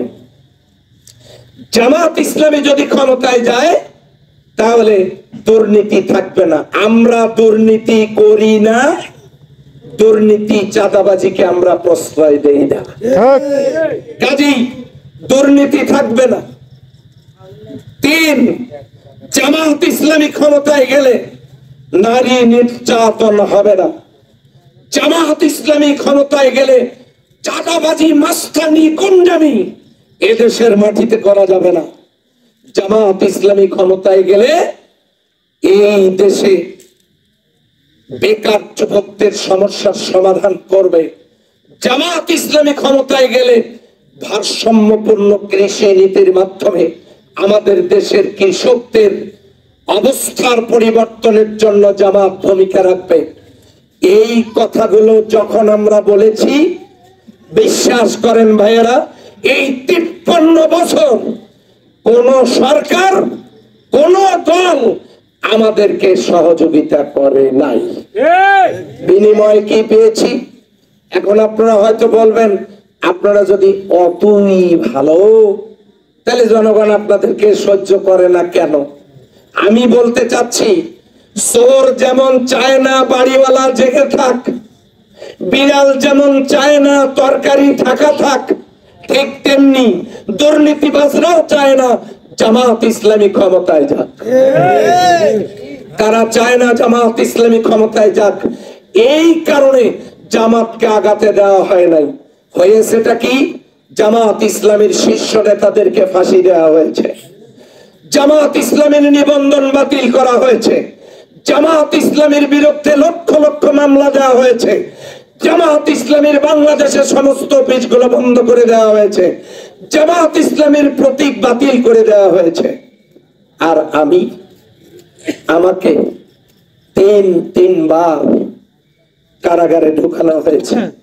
আমি বলেছিলাম, আমার মেয়ে এমবিবিএস ডাক্তার, আমাকে যখন বলা হলো আপনি একটু আমাদের সাথে চলেন, ওসি সাহেব আপনার সঙ্গে একটু কথা বলবেন, আমি গেলাম, সালাম দিলাম, এরপরে আমাকে তারা হাজতখানায় ঢুকালো। পরের দিন জেলে নিচ্ছে, আমাকে হ্যান্ডকাপ লাগালো। আমার মেয়ে গিয়ে বলল, আমার আব্বু 30টি বছর আল্লাহর কোরআন হাতে নিয়ে তাফসীর করেন, আপনারা আব্বুর হাতে হ্যান্ডকাপটা লাগায়েন না। আমার আব্বু পালিয়ে গেলে আমি আছি, কিন্তু এটার পরে আমার হাতে লাগালো হলো আর একটা দড়ি লাগায়, হ্যান্ডকাপ থাকার পরেও দড়ি লাগায় টেনে হেসড়ে আমাকে পুলিশের গাড়িতে তোলা হলো। আমি লম্বা মানুষ, পুলিশের পিকআপ ভ্যানে জায়গা ছোট, আমি একটু বসতে চেয়েছিলাম, কিন্তু বলা হয়েছে আমাকে সরকার নাকি আমার জন্য গাড়ি কিনে নাই। আমার দুটো হাত বান্ধা, আমি রুকুর হালতে আমাকে পুলিশ ভ্যানে করে রংপুরে নিয়ে যাওয়া হলো। রংপুরে নিয়ে যাওয়ার পর টেনে হেসড়ে নামানো হলো। এরপর আমার চোখ দুটো বাঁধা হলো, নিয়ে যাওয়া হলো একটা রুমে। সুইচ টেপার আওয়াজ শুনে মনে হলো রুমের ভিতরে থাকা লাইটটা বন্ধ করে দেওয়া হলো। এরপর চললো আমার উপরে নির্যাতনের স্টিম রোলার। আমি সেই বিচার আপনাদেরকে দিতে আসিনি। 5 তারিখে পট পরিবর্তন হয়েছে। আমরা প্রতিশোধের রাজনীতি করলে কেউ বাড়িতে থাকতে পারত না। জামাত ইসলামী ওই দল জীবন দেয় কিন্তু পিছে হটে না। ফাঁসির রশি গলায় পরে হাসি মুখে দেশ ছেড়ে পালিয়ে যায় না। আমাদের কাছে আমাদের জীবন জুতের স্যান্ডেলের চাইতেও কম দামি। আমরা বাড়ি থেকে সকালে বের হওয়ার সময় মনে করে আসি না যে আমরা বাড়িতে ফিরবো। আমাদের স্ত্রীরাও জানে যে কোনো সময় স্বামীর শাহাদাতের অথবা মৃত্যুর সংবাদ আসতে পারে। কাজেই জামাত ইসলামী ওই দল, জামাত ইসলামী যদি সিদ্ধান্ত গ্রহণ করত প্রতিশোধ গ্রহণ করবে, তাহলে ইতিমধ্যে গোটা বাংলাদেশে লক্ষ লক্ষ মামলা দিতে পারত। কিন্তু জামাত ইসলামের আমির বলেছে আমরা অন্যায় ভাবে কারো বিরুদ্ধে কোনো মামলা দেব না। জামাত ইসলামী কারো বিরুদ্ধে কোনো মামলা করেনি। জামাত ইসলামী গিয়ে কোথাও চাঁদাবাজি করেনি। জামাত ইসলামী গিয়ে কোথাও সন্ত্রাস করেনি। জামাত ইসলামী কারো জমি দখল করেনি। জামাত ইসলামী টেন্ডারবাজি করেনি। জামাত ইসলামী কোন প্রতিষ্ঠান দখল করেনি। এখন প্রশ্ন আসতে পারে যে জামাত ইসলামী যেহেতু এগুলো করেনি, তাহলে জামাত ইসলামীকে আসলে আদৌ পারবে দেশ চালাতে? সে সক্ষমতা কি জামাতের আছে? এবারে শুনুন, এই 53 বছর যারা রাজনীতি করেছেন তাদের দলের নেতা কর্মীদের রুজির ব্যবস্থার জন্য তারা বাংলাদেশে কি করলেন আর জামাত কি করলো? এত মজলুম দলটা জামাত ইসলামী সারা বাংলাদেশে 64টা জেলায় 64টা কমিউনিটি হাসপাতাল করেছে। হাজার হাজার উচ্চ শিক্ষিত বেকার যুবক সেখানে চাকরি করছে। এই দলগুলোকে আমি জিজ্ঞাসা করতে চাই, আপনাদের দলের কর্মীদের জন্য আপনারা কি করেছেন? 2 নম্বরের প্রশ্ন, জামাত ইসলামী আন্তর্জাতিক মানের একটা ঔষধ কোম্পানি করেছে ইবনে সিনা, যেখানে হাজার হাজার উচ্চ শিক্ষিত বেকার যুবকেরা কর্মসংস্থান খুঁজে পেয়েছে, তারা চাকরি করছে, রুটি রুজির ব্যবস্থা হচ্ছে। এই ঔষধ কোম্পানি গুণে মানেও সেরা, অন্য কোম্পানির চাইতে দামও কম, পাবলিক ফ্যাসিলিটি পাচ্ছে, কম দামে খেয়ে বেকার যুবকদের কর্মসংস্থানের ব্যবস্থা হয়েছে। অন্য দলগুলোকে জিজ্ঞাসা করতে চাই, আপনাদের দলের নেতা কর্মীদের জন্য আপনারা কি করেছেন? জামাত ইসলামী মেডিকেল কলেজ করেছে, জামাত ইসলামী বেসরকারি বিশ্ববিদ্যালয় করেছে, জামাত ইসলামী বিভিন্ন জেলায় জেলায় বিভিন্ন রকমের প্রতিষ্ঠান করেছে, জামাত ইসলামী বিশ্ব সেরা একটা ব্যাংক করেছে, ইসলামী ব্যাংক, সেইগুলো করেছে। হাজার হাজার বেকার যুবকদের, উচ্চ শিক্ষিত মেধাবী যুবকদের কর্মসংস্থানের ব্যবস্থা সেগুলোতে হয়েছে। একটা মুসলিম সংগঠনের জন্য আপনারা আর কি দেখতে চান? আর একটা জিনিস আপনাদেরকে দেখাই, ক্লাসে কি ছাত্র একজন থাকে না অনেকেই থাকে? হ্যাঁ, অনেকেই থাকে না? অনেকেই থাকে। আচ্ছা, ফার্স্ট হয় কয়জন বলেন তো? একজন। সবাই ছাত্র, তাহলে একজন ছাত্রের তো প্রথম হওয়ার যোগ্যতা আছে না? নাই? হয়? আপনাদের এলাকায় মনে হয় না? ক্লাসে প্রথম হয়? হয়। তাহলে একজন ছাত্রের প্রথম হওয়ার যোগ্যতা আছে, একজন ছাত্র ফার্স্ট হয়, একজন ছাত্র সেরা হয়। দল অনেক থাকতে পারে, বউ আর শালি 2 বোন, আপন বোন রাস্তা দিয়ে যাচ্ছে, আপনার শালি এবং আপনার বউ, আপনি মনে হয় গিয়ে 2 জনেরই হাত ধরতে পারবেন নাকি? কথা কন। কেউ হয়তো বলবেন অসুবিধা কি? ধরতে পারবেন? বউ যেমন শালিও তেমন, অসুবিধা কি হাত ধরলে?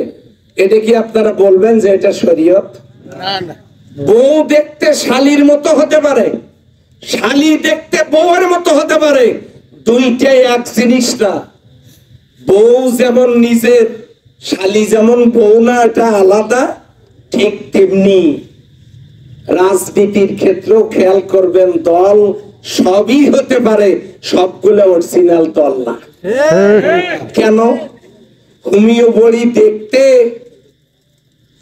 একেবারে ইউরিয়া সারের মতো, জাল টাকা দেখতে আসল টাকার মতো, কাগজের ফুল দেখতে অরিজিনাল ফুলের মতো, মাছ দেখতে সিলভারের পোনার মতো। কথা কি ঠিক না? আর পাবদা মাছ দেখতে রীতিমতো বোলের মতো। এই ধরনের মতো হতে পারে, ফটোস্ট্যাট কপি যেমন অরিজিনাল না। দল বাংলাদেশে অনেকগুলো থাকতে পারে, কিন্তু অরিজিনালের দাবি সবাই করতে পারবে না। কেন পারবে না? যদি করতে কেউ চান, আমার আগের বলা কথাগুলোর জবাব দিয়ে নিজেদের দলের কথা বলবেন। এখন প্রশ্ন হলো, জামাত ইসলামী কি পারবে? হ্যাঁ, পারবে তো। এই যে দেখেন, আমার সাথে যে কয়জন আছে, এই যে সামনের সারিতে জামাত ইসলামী, আমরা আজান হলে মসজিদে যাই, আল্লাহকে ভালোবাসি, রাসূলকে ভালোবাসি, মুখে দাড়ি রেখেছি, দাড়ি আছে রেখেছি, আল্লাহকে ভালোবাসি ইবাদত, রাসূলকে ভালোবাসি সুন্নাহ পালন। আমাদের দেশে তো অনেক দলের নেতা আছে, সফান সফা, বললাম কিছুই নাই, খালি তো ইসলাম ইসলাম করলে হবে না, মানাও তো লাগবে। কেলেন মনে হয় দাড়ি মোছে একটাও ওঠে নাই, কষি নাবার লোক। তাহলে জামাত ইসলামী যে পারে, দেখেন 2 নম্বরে জামাত ইসলামী ওই দল যাদের একজন নেতাও বেনামাজি নাই। কর্মী সমর্থকদের ব্যাপার আলাদা, তারা সমর্থকদের ব্যাপার আলাদা, কেউ জামাত ইসলামীতে আসতে পারেন। ইদানিং জামাত ইসলামীর আদর্শ অনুপ্রাণিত হয়ে দলে দলে লোক যখন জামাত ইসলামীতে আসতেছে, কেউ কেউ হুঁশ হারিয়ে ফেলেছেন, হুমকি দেখায়, ভয় দেখায়। আরে হুমকি তো ভয় তো তাকেই দেখানো যায় যে ভয় করে। জামাত ইসলামীতে অংশগ্রহণকারী কোন লোককে নিয়ে কেউ চোখ রাঙ্গালে ওই চোখ জায়গা মতো থাকবে না। জামাত ইসলামীর জন্য দ্বার উন্মুক্ত, যে কেউ জামাত ইসলামীতে প্রবেশ করতে পারে, জামাত ইসলামী তাদের কাছে নিরাপদ। আমাদের দেশে ডাক্তার, মাস্টার, ইঞ্জিনিয়ার, প্রফেসর, সাংবাদিক, এরপরে আপনার কি বলবো, এই উকিল, ব্যারিস্টার, কৃষক, শ্রমিক, ওলামা, সর্বস্তরের মানুষকে নিয়ে বাংলাদেশ জামাত ইসলামী। অতএব এই জামাত ইসলামীতে যে কেউ আসতে পারে। আপনারা বলেন রাসূলুল্লাহ সাল্লাল্লাহু আলাইহি ওয়াসাল্লাম কি আবু জেহেলকে দাওয়াত দেন নাই? কথা বলেন। হযরত ইব্রাহিম আলাইহিস সালাম কি নমরুদকে দাওয়াত দেন নাই? হযরত মুসা আলাইহিস সালাম কি ফিরাউনকে দাওয়াত দেন নাই?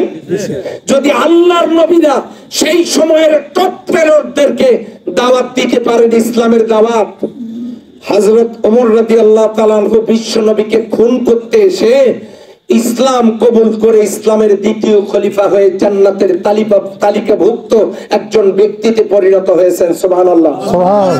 যারা ইসলাম না বুঝে এতদিন বাইরে ছিলেন, যারা ইসলাম না বুঝে এতদিন অন্যান্য দল করেছেন, তারা যদি স্বতঃস্ফূর্তভাবে এসে বাংলাদেশ জামাত ইসলামীর দাওয়াত কবুল করেন, কিসের জন্য? আল্লাহর কোরআনের বিধানের জন্য। আমরা কোন ব্যক্তির পূজা করি না। আমি কি একবারেও আমার দলের নেতার নাম নিয়েছি? অন্যরা হলে যে 1 লক্ষ বছরের শ্রেষ্ঠ মানুষ, তারপরে রূপকার, রূপসী, রূপকার, তারপরে কত যে গুণ কীর্তন করে এক একজন নেতার এত সুনাম করে করে মুখের ফানা তুলে বক্তব্য দিয়েছেন। আমি জামাত ইসলামের পীরগঞ্জ উপজেলার পার্লামেন্ট নির্বাচনের প্রার্থী, জামাত আমাকে ঘোষণা দিয়েছে, অথচ একবারও কি আমি আমার নেতাদের নাম নিয়ে এখানে কোনো বক্তব্য দিয়েছি? না। জামাত ইসলামী কোনো ব্যক্তির পূজা করে না। জামাত ইসলামী আল্লাহর কোরআনের দাওয়াত এখানে দিতে চায়, জামাত ইসলামী হাদিসের দাওয়াত দিতে চায়, জামাত ইসলামী ইসলামের কথা বলতে চায়। এই আদর্শ যদি আপনারা গ্রহণ করেন, কেন করবেন? নবীজিকে তো সবাই মহব্বত করেন, নাকি করেন না? রাসূল সাল্লাল্লাহু আলাইহি সাল্লাম এই কোরআনের সমাজ কায়েমের জন্য জীবনে 27টা যুদ্ধে অংশ নিয়েছেন। 17 ওয়াক্ত ফরজ নামাজ কাজা করে তিনি যুদ্ধ করে কোরআনের রাজ কায়েম করেছেন। 17 ওয়াক্ত ফরজ নামাজ কাজা করেছেন এই 27টা যুদ্ধের নেতৃত্ব দিতে গিয়ে। নবীজি 2 বার ফরজ রোজা কাজা করেছেন। দ্বিতীয় হিজরিতে 17ই রমজানে বদরের যুদ্ধের দিনে ফরজ রোজা কাজা, 8ম হিজরিতে 18ই রমজানে মক্কা বিজয়ের দিনে ফরজ রোজা কাজা। 2 বার ফরজ রোজা কাজা করে বদর এবং মক্কা বিজয় করেছেন। সুবহানাল্লাহ বলবেন না?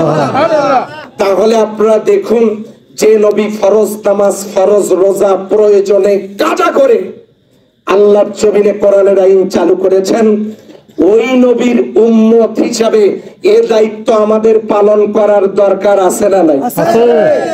এই জন্য জামাত ইসলামী আল্লাহর জমিনে কোরআনের আইন চালুর কথা বলে। কারো ভালো লাগুক অথবা না লাগুক, মনে রাখবেন আমরা এই দুনিয়াতে চিরস্থায়ী না। এখন জামাত ইসলামী যে পারবে সেটা দেখেন। জামাত ইসলামীর একজন নেতাও বেনামাজি নাই, নামাজ না পড়লে কোনো পদ পদবি তার নাই। দুই, জামাত ইসলামের একজন নেতাও গোটা বাংলাদেশে ধূমপান করে না, একজন নেতাও না। কেউ মদ খেয়ে গাছে ধাক্কা দিয়ে বলে না ভাইজান সাইড দেন। জামাত ইসলামীর আপনার জামাত ইসলামীতে কোনো দুর্নীতি নাই, চাঁদাবাজি নাই, এরপরে দখলদারিত্ব নাই। এই যে আপনারা দেখেন 5 তারিখের পর থেকে এ পর্যন্ত এই 8 মাসে এক একজন নেতা 6-7টা করে প্রতিষ্ঠানের কমিটি দখল করে বসে আছে। অবশ্য ওই গজব এদিকে আসে নাই, আমি জানি গজব এদিকে আসছে। আপনাদের আরো কতগুলো করে প্রতিষ্ঠান লাগবে, কয়টা করে প্রতিষ্ঠান, এই আশায় গেছেন নিয়োগ বাণিজ্য করবেন, টাকা কামাই করবেন। মনে রাখবেন আপনারা যে পরিমাণ টাকা খাবেন আপনাদের জিহ্বা টেনে টাকাগুলো বের করা হবে পরবর্তীতে। কাজেই এই দখলদারিত্ব, প্রতিষ্ঠান দখল, এটা দখল সেটা দখল, মামলা বাণিজ্য, চাঁদাবাজি, এগুলো চলছে। সম্মানিত ভাইরা, একটা প্রমাণ জামাতকে নিয়ে দেন, এখন বিচার হবে। পুলিশকে ডেকে আমি এখন তাকে আইনের হাতে তুলে দেব। এখন বলেন পীরগঞ্জে এরকম একজন নেতার নাম বলেন। সম্মানিত ভাইয়ের, এর নাম জামাত ইসলামী।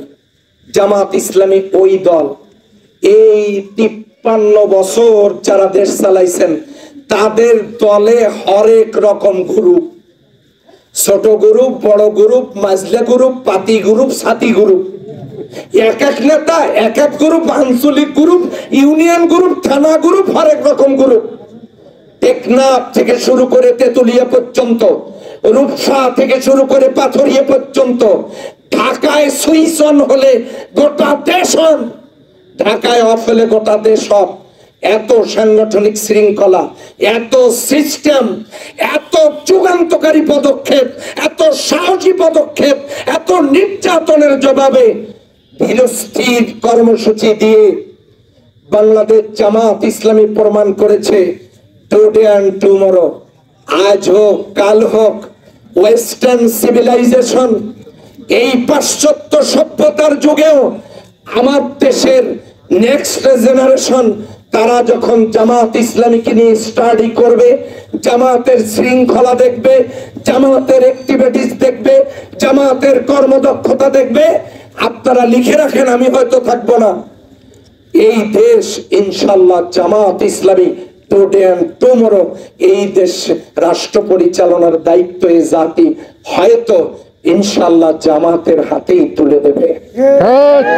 তা যদি দেয়, হযরত ওমর রাদিয়াল্লাহু তাআলা আনহু তো ইসলাম কবুলের পূর্বে ভুল পথে ছিলেন। আপনারা এই এলাকার ওমর, বিত্তশালী, সম্পদশালী, আল্লাহ আপনাকে মান সম্মান দিয়েছেন, ইজ্জত দিয়েছেন, অর্থ দিয়েছেন, প্রভাব প্রতিপত্তি দিয়েছেন। আপনি যদি হযরত ওমরের মতো এই সমাজে একবার দাঁড়িয়ে যেতে পারেন, যা করেছি করেছি, মরতেই হবে যখন, জীবনের শেষ দিন পর্যন্ত আল্লাহর পথেই আমরা কাজ করে যাব, এই সিদ্ধান্ত যদি নিতে পারেন, তাহলে এই পীরগঞ্জকেও তো ইসলামকে দিয়ে ভরপুর করে দেয়া যায়। কথা বলেন ঠিক না? বাংলাদেশ জামাত ইসলামী আমার মতো একজন মানুষকে প্রার্থী ঘোষণা করেছে। আমার পরিচয় দেয়া দরকার।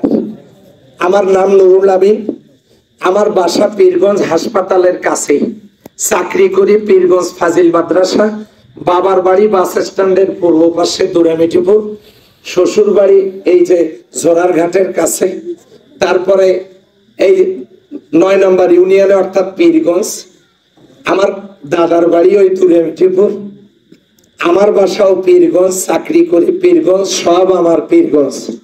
অর্থাৎ আমি বাহির থেকে আসা কোনো মানুষ না। পড়াশোনা আমি মাদ্রাসা থেকে তাফসিরে কামিল আল্লাহ তাআলা করাইছেন, সেখানে আমার ফার্স্ট ক্লাস ছিল, আমার honours first class, masters first class, তো আমি তেমন উচ্চ শিক্ষিত মানুষ না, এই সাধারণ একটা মানুষ। তো আল্লাহ চায় তো এই আমার পড়াশোনা, আমার চাকরি, আমার বাড়ি, এগুলো আপনাদেরকে আমি বললাম। আমাকে আল্লাহ একটা মেয়ে দিয়েছেন, মেয়েটা MBBS ডাক্তার। ছেলে দিয়েছেন, সে বিশ্ববিদ্যালয়ে আইনে পড়াশোনা করে ফাইনাল ইয়ারে। এইভাবেই আমার আব্বা আলহাজ আজিজুর রহমান মিঠাপুরি, উনি একজন ফুরফুরা শরীফের পীর সাহেবের একজন খলিফা। তো আমি ছোটবেলা থেকে আমার আব্বার সেই আদর্শ, একটা দ্বীনি পরিবেশে আমি বড় হয়েছি। লম্বা মানুষ, লম্বা কোনো প্রতিশ্রুতি দিচ্ছি না, তবে এতটুকু বলছি, আমাকে দিয়ে এই রাষ্ট্রের একটি টাকাও দুর্নীতির ইনশাল্লাহ কোনো সম্ভাবনা নেই। আমি শুধু আপনাদের কাছে দোয়া চাই, আল্লাহ যেন আমাকে সবসময় তাকে স্মরণ করার তৌফিক দেন। আমি যেন আল্লাহকে ভুলে না যাই। আল্লাহকে ভুলে গেলে আমি তো বিপদগামী হয়ে যাব। এখন জামাত ইসলামী আমাকে পীরগঞ্জ থেকে জনমানুষের খেদমতের জন্য প্রার্থী ঘোষণা করেছে। আজকের এই প্রোগ্রামে আমার কথায় কি আপনারা অনেক কষ্ট পেলেন? না। আমি জিজ্ঞাসা করতে চাচ্ছি, আপনাদের হৃদয়ে কি আমার একটু জায়গা হবে? কার কার হৃদয়ে একটু জায়গা পাবো?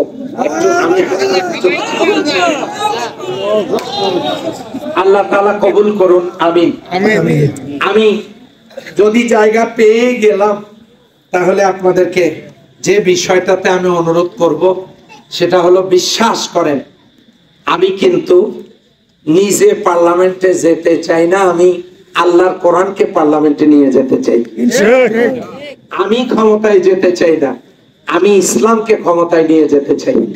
আর ইসলাম যেহেতু শান্তি, এই শান্তি রাসূলুল্লাহ সাল্লাল্লাহু আলাইহি ওয়াসাল্লামের সাহাবীরা রাতের আধারে ময়দার বস্তা, আটার বস্তা পিঠে নিয়ে দুঃখী মানুষের পাশে যেমন দাঁড়িয়েছেন, আমরা ইসলামের এই ওয়াজগুলো করেছি।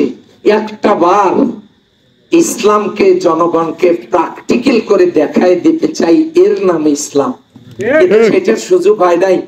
তো আপনারা কি চান আল্লাহর এই জমিনটা কোরআন দিয়ে চলুক, ইসলামের আলোয় আলোকিত হোক? তাহলে আর দূরে কেন সম্মানিত ভাইরা? তাহলে দূরে কেন? আসুন না আমরা সবাই মিলে ঐক্যবদ্ধ হই, আমরা একত্রিত হই। আপনি এতদিন কি করেছেন, আপনি সিদ্ধান্ত নেন। কোন মুসলমানের আল্লাহ ছাড়া কাউকে ভয় করা জায়েজ নাই। কোন মুসলমান আল্লাহ ছাড়া কাউকে ভয় করতে পারে না। আপনি সিদ্ধান্ত নেন, কারো চোখ রাঙানোকে ভয় করার দরকার নাই। একেবারে ঘোষণা দেন, যদি জামাতের বক্তব্য এই হয় আর জামাতের কর্মনীতি যদি এই হয়, তাহলে আপনি যদি মনে করেন আমি জামাত ইসলামীতে অংশগ্রহণ করব, আপনি বীরের মতো এসে অংশগ্রহণ করতে পারেন। ইনশাআল্লাহ আপনি সফল হবেন। আর যদি মনে করেন না, আসি দেখি কি হয়, আরো কিছুদিন যায়, এই সপ্তাহটা যায়। সম্মানিত ভাইয়েরা, কিছু মানুষ কিন্তু এমন অনেক আছে, মসজিদ আল্লাহর ঘর, আল্লাহ কত ভালো, মসজিদ কত ভালো, নামাজ কত ভালো, নিজে পড়ে না। বলেন ঠিকানা কোথায়? কত আপনারাই দিচ্ছেন, আমি দেই নাই, কারণ আমাকে তো আবার বাড়ি যাওয়া লাগবে। ফতোয়া তো সব জায়গায় আমি মানে নিজে দিলে কেমন আর হবে, আপনারাই দিয়েছেন, কাজে আমাকে আর দেওয়া লাগলো না। তাহলে আল্লাহ ভালো, মসজিদ ভালো, নামাজ ভালো, নিজে পড়লাম না, আমার অবস্থা যা ঠিক তেমনি। ইসলাম ভালো, কোরআন ভালো, হাদিস ভালো, কিন্তু আমি কাজ করলাম না, আমার অবস্থাও তা। এগুলো সব আপনারা বুঝেছেন, আপনারা জ্ঞানী মানুষ। আপনারা পরিবর্তন হয়ে আসুন, আমরা একত্রিত হয়ে কাজ করি। আল্লাহ তৌফিক দান করুক বলে আমিন। অতীতের সব ভুলে যান, আসুন we call you to the teaching of Islam, to the guidance of Islam, to the rules of Islam, to the way of Islam. আপনারা ইসলামের দিকে আসেন। এতটুকু আহ্বান জানিয়ে কথা শেষ করছি। আসসালামু আলাইকুম ওয়া রাহমাতুল্লাহ। যারা এখানে জামাত ইসলামীতে যোগদান করবেন, আপনারা করতে পারেন। আর আমাদের ওয়ার্ড সভাপতি জনাব আশিকুর রহমান ভাই, আপনাকে শুরুতে একটু খোঁজ করছিলাম আমরা। করতে পারেন। মোবাইল নাম্বারটা নে।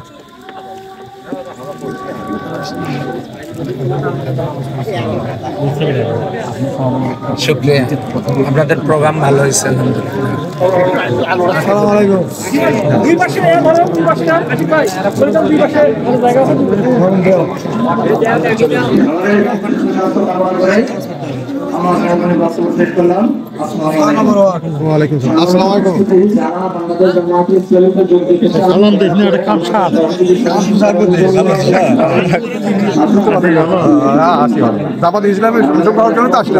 ঠিকই আছে না, মনে মনে স্মরণ করছিলাম। আর একটা প্রোগ্রাম আছে এখানে, সেখানে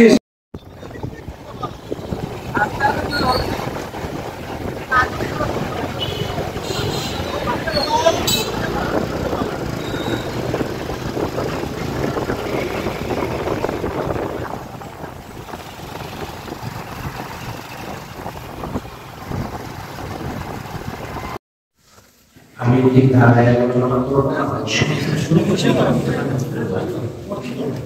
বসে বল আপনার যেটা শুরুতে সেটাই করবে।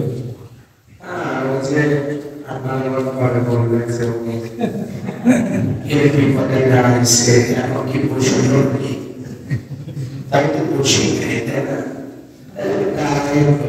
আমি দাঁড়াইছি।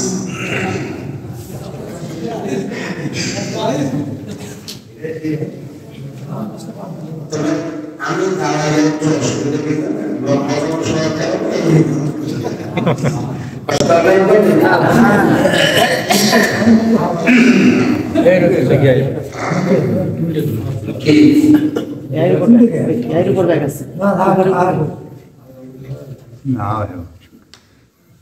এদিকে আসা সে দেশে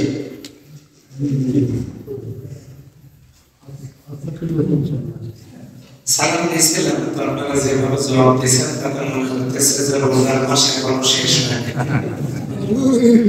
আসসালামু আলাইকুম ওয়া রাহমাতুল্লাহি ওয়া বারাকাতুহু।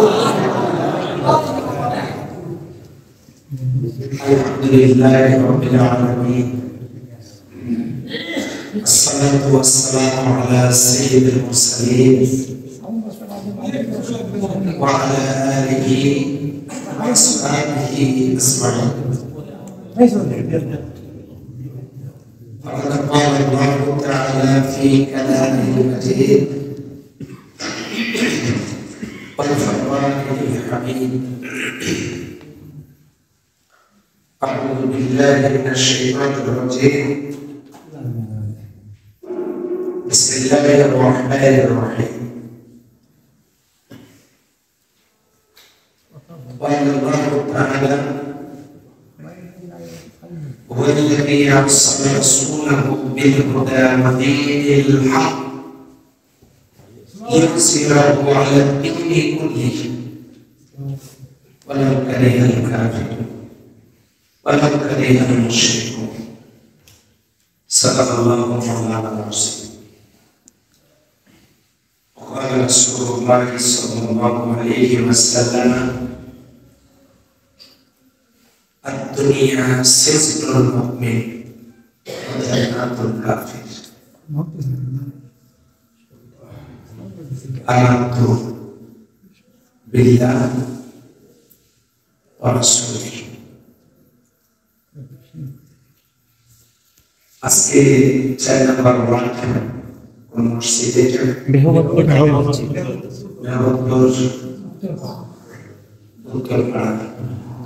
যারা মসজিদের সংলগ্ন মাদ্রাসার ছাত্রালয় হয়েছে গতকাল, আজকে সে উপলক্ষে দোয়ার অনুষ্ঠান। এই দোয়ার অনুষ্ঠানে উপস্থিত রয়েছেন বাংলাদেশ জামাত ইসলামী 2 নং হেডাবাড়ি ইউনিয়নের নেতৃবৃন্দ, সম্মানিত মুসলিম গ্রাম আমার ভাইয়েরা, সম্মানিত ভাইয়েরা, আল্লাহ শুকরিয়া যে আপনাদের মাঝে আল্লাহ তাআলা আমার মতো একজন মহান মানুষকে উপস্থিত হওয়ার তৌফিক এনায়েত করলেন। আপনাদেরকে সাথে নিয়ে শুকরিয়া আদায় করছি, সবাই করছি আমরা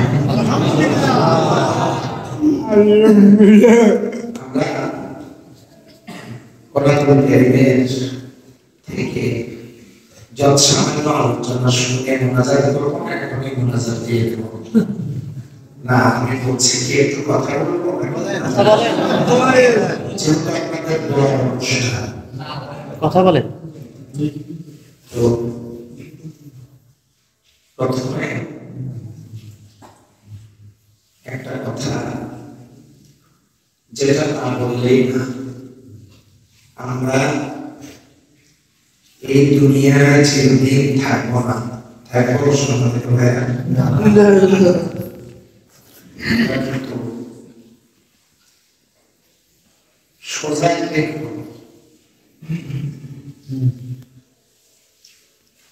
সাপ আর ব্যাঙের খুব বন্ধুত্ব। সাপ আঁকা বাঁকা চলে, ব্যাঙ একদিন সাপকে দেখে বলতেছে, দোস্ত তোমার সব আমার ভালো লাগে, কিন্তু ওই যে একটু আঁকা বাঁকা চলো,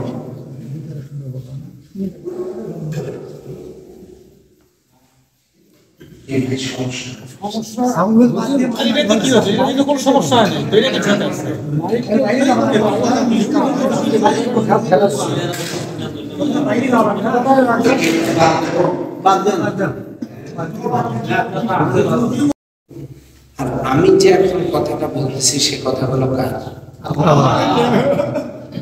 আল্লাহর কথা। এই জন্য আমাদেরকে আল্লাহর কথা আমাদেরকে মনোযোগ দিয়ে শুনতে। তো বন্ধুত্ব কার? আল্লাহ।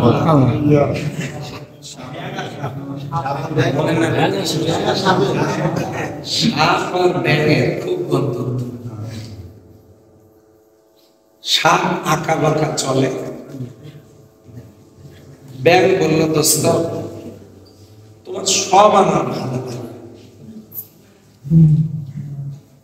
তুমি কি একটু সোজা হয়ে চলতে পারো না?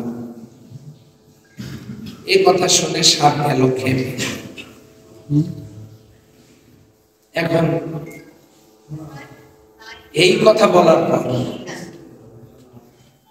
একেবারে সাপ যখন ফস করে উঠেছে, ভাই ফোন বলে একটু সাইলেন্ট করেন না ভাই, দয়া করে ভাইব্রেশন করে রাখেন। কারো ফোন বাজে, কেউ ডাকে, শোনেন তো একটু, কেউ যায়, কেউ ফোন রিসিভ করার জন্য বাইরে যায়, এইভাবে তো হবে না। তাছাড়া আমি দোয়া করে দিই, আমি দোয়া করে দিই, আর দিন এসে কথা বলবো। প্রোগ্রাম যদি জামাত ইসলামীর হতো তাহলে জামাত ইসলামী কি শৃঙ্খলার সংগঠন সেটা দেখতে পারতেন, কিন্তু প্রোগ্রামটা হলো এখানে স্বতন্ত্র একটা দেই মাদ্রাসা দোয়া অনুষ্ঠান। এই জন্য আপনাদেরকে আমি কিছু বলতেও পারতেছি না। টেকনাফ থেকে শুরু করে তেঁতুলিয়া পর্যন্ত, রূপসা থেকে পাথুরিয়া পর্যন্ত এক সুইচে জামাত চলে, কোনো গ্রুপিং নেই, কোনো ক্যান্সার নেই, দলাদলি নেই। আপনারা জানেন কি একেবারে খুব 20 টাইট সংগঠন। এই জন্য সেই সংগঠনের এমপি পদপ্রার্থী যাকে করছে সে মনে হয় খুব সহজ সরল মানুষ মনে করছেন আপনারা। কোনো দুর্নীতি, কোনো অনিয়ম এই পীরগঞ্জে বরদাস্ত করা হবে না।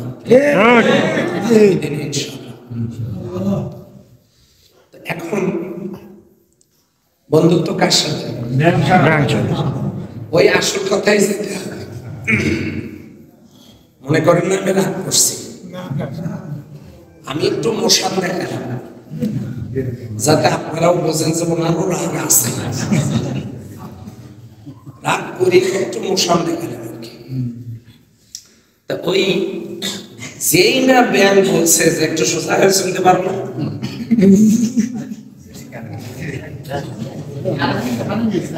অসুবিধা নেই। ওমা তাশাউনা ইল্লা ইয়াশাআল্লাহ, তোমাদের চাওয়াতে কিচ্ছু হবে না, আল্লাহ যা চাবেন। বল হে রাসূল, আপনি বলে দিন লা ইউসিবানা ইল্লা মা করতে পারবো। আমি মনে হয় বোঝাতে পারি নাই, সেই জন্য আমি আপনাদেরকে বলবো, সম্মানিত ভাই ও বোনেরা যারা দূর থেকে শুনছেন, আপনারা কি কিছু কাজ এমনি করেন না? কোনটা কোনটা করেন আমি বলতেছি। আচ্ছা, আজকে যে নামাজ পড়লেন কি পাবেন? নামাজ পড়লে বাড়ি যাওয়ার সময় শোনা পাবেন না, 25 টাকা চাইলে পাবেন না, কি পাবেন? কিছুই পাবেন না। তাহলে এই কাজটা আপনারা করতেছেন হলো কিছু না পেয়ে। এই যে 3.5-4 লাখ 5-6 লাখ টাকা খরচ করে যায় হাজিরা হজে যাচ্ছে, কিভাবে যায়? কিছু না পেয়েও তারা হজে যাচ্ছে। মানে আমি এগুলোকে তুচ্ছতা ছেড়ে দিচ্ছি না। নামাজ আমরা পড়বো, আল্লাহর কাছে পাবো, বাকি কিন্তু আমরা কাজ করতেছি। হজ আমরা করবো, আল্লাহ মাবরুর লাইসা লাহু জাযাউন ইল্লাল জান্নাহ, কবুল হওয়া হজের সব জান্নাত ব্যতীত কিছুই নাই, ওটাও পরে নগদ টাকা দিয়ে করে এসেছি। কথা কি ঠিক না? সারা জীবন সন্তানদের জন্য কিছু করে টুকপুস করে মরে গেলাম, কি পেলাম? কিছুই না। যাওয়ার সময় একটু টাকা, তারপরও কাটতেছি। তাহলে কিছু কাজ আমরা বিনিময় না পেয়েও করি, করি না? করি না? যেহেতু করি, তাহলে আমাদেরকে মনে করেন আমরা কিছুই পাবো না, একটা বার আমরা এই যে যারা সওয়াবের আশায়, বিশেষ করে রোজাটা যারা করি, সারাদিন না খেয়ে থাকেন, বাড়ির ভাত নাই, সেই জন্য ফিরি কষ্ট করি আল্লাহর সন্তুষ্টির জন্য। এই যে মানুষকে যে দান করেন, এগুলা কি পাবেন আপনি? বিনিময় সব পাবেন, কিন্তু এখন তো টাটকা কিছু তো নাই। তাহলে কোনো কিছু না দেখলেও আপনারা কিছু করেন, এগুলোতে যদি আপনাদের বিশ্বাস থাকে, সাপে কামড়ালে সাপের বিষ আছে, এটাতে যদি বিশ্বাস থাকে, এই বাতাস না দেখে যদি বাতাসে বিশ্বাস থাকে, তাপ না দেখে যদি বিশ্বাস থাকে, গায়ের জ্বর না দেখে যদি বিশ্বাস থাকে, ব্যথা না দেখে যদি বিশ্বাস থাকে, সুখ দুঃখ না দেখে যদি বিশ্বাস থাকে, তাহলে বলেন তো একটা মানুষ ভালো কাজ করলে জান্নাত পাবে, খারাপ কাজ করলে জাহান্নাম পাবে, এখানে কি বিশ্বাস থাকার দরকার নাই? তাহলে আপনারা এই বিশ্বাসটা রাখেন, আল্লাহর জমিনে কোরআনের বিধান চালু করার কাজটা কেউ করলে আল্লাহ তার ব্যাপারে বলেছেন, ইয়াগফির লাকুম যুনুবাকুম ওয়া ইয়াদখিলকুম জান্নাহ। আলহামদুলিল্লাহ, আমি তাদের জিন্দেগীর গুনাহগুলো মাফ করে দিয়ে তাকে আমি জান্নাত দেব। সুবহানাল্লাহ। এই কাজটা কেউ যখন করছে না, আমার করার দরকার আছে না? আছে। তো সেই কারণে বাংলাদেশ জামাত ইসলামী একটা দল, এই দলটা আল্লাহর জমিনে আল্লাহর দ্বীন করতে চাওয়ার কারণে তার শীর্ষ নেতাদেরকে ফাঁসি দেওয়া হয়েছে।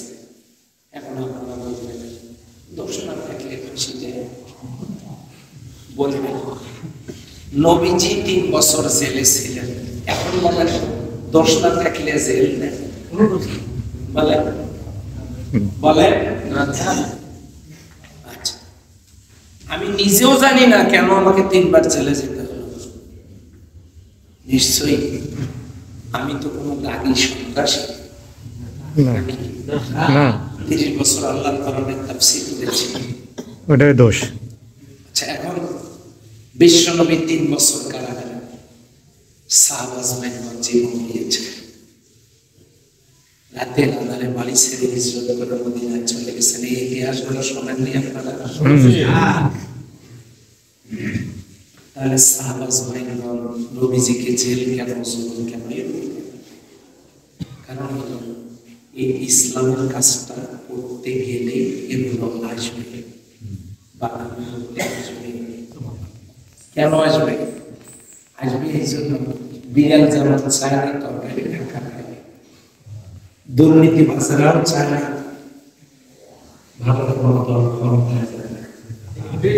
চোর যেমন চায় না বাড়িওয়ালা জেগে থাক, দুর্নীতিবাজরাও চায় না জান্নাত ক্ষমতায় যায়। এই জন্য জামাত ইসলামী আপনাদেরকে আহ্বান জানাচ্ছে, বিশ্বাস করেন আমার এই বিহর জন্য আজকে মারা গেলে ভাই আমার এই বিমন্ত্রী দিয়ে কি হবে? আমি আল্লাহর কোরআনকে সমাজে নিয়ে যেতে চাই, আমি ইসলামকে রাষ্ট্র ক্ষমতায় নিয়ে যেতে চাই, আমি ক্ষমতায় যেতে চাই না, ইসলামকে নিয়ে যেতে চাই। আমার এমপি মন্ত্রী হয়ে কি হবে? আমি কোরআনকে নিয়ে যেতে চাই। সেই ইসলাম আপনারা মানেন কিরকম? হ্যাঁ মানি। এই যে নামাজ আপনাদের সাথেই পড়লাম, ইমামতি করলাম, আল্লাহ পড়ালেন, নবীজিকে মহব্বত করি, দাঁড়িয়ে রেখেছি, সুন্নাহ পালন করি। অন্য দলও আছে দেন না ইমামতি করার জন্য, অন্য দলের নেতাদেরকে ইমামতি করার জন্য দেন, পারবে না তা আমি বলছি না, 2 ওয়াক্ত নামাজের ইমামতি করতে পারবে জোহর আর আসর, কারণ ওগুলোতে প্রকাশ্যে সূরা পড়া লাগে না। ঠিক ঠিক আছে, হাসির জন্য বলছি না। তাদের দলের একজন কর্মী মারা গেলে নেতারা জানাজা করতে পারবে, আবার নেতা মারা গেলে কর্মীরা জানাজা করতে পারবে। আমি কি বললাম?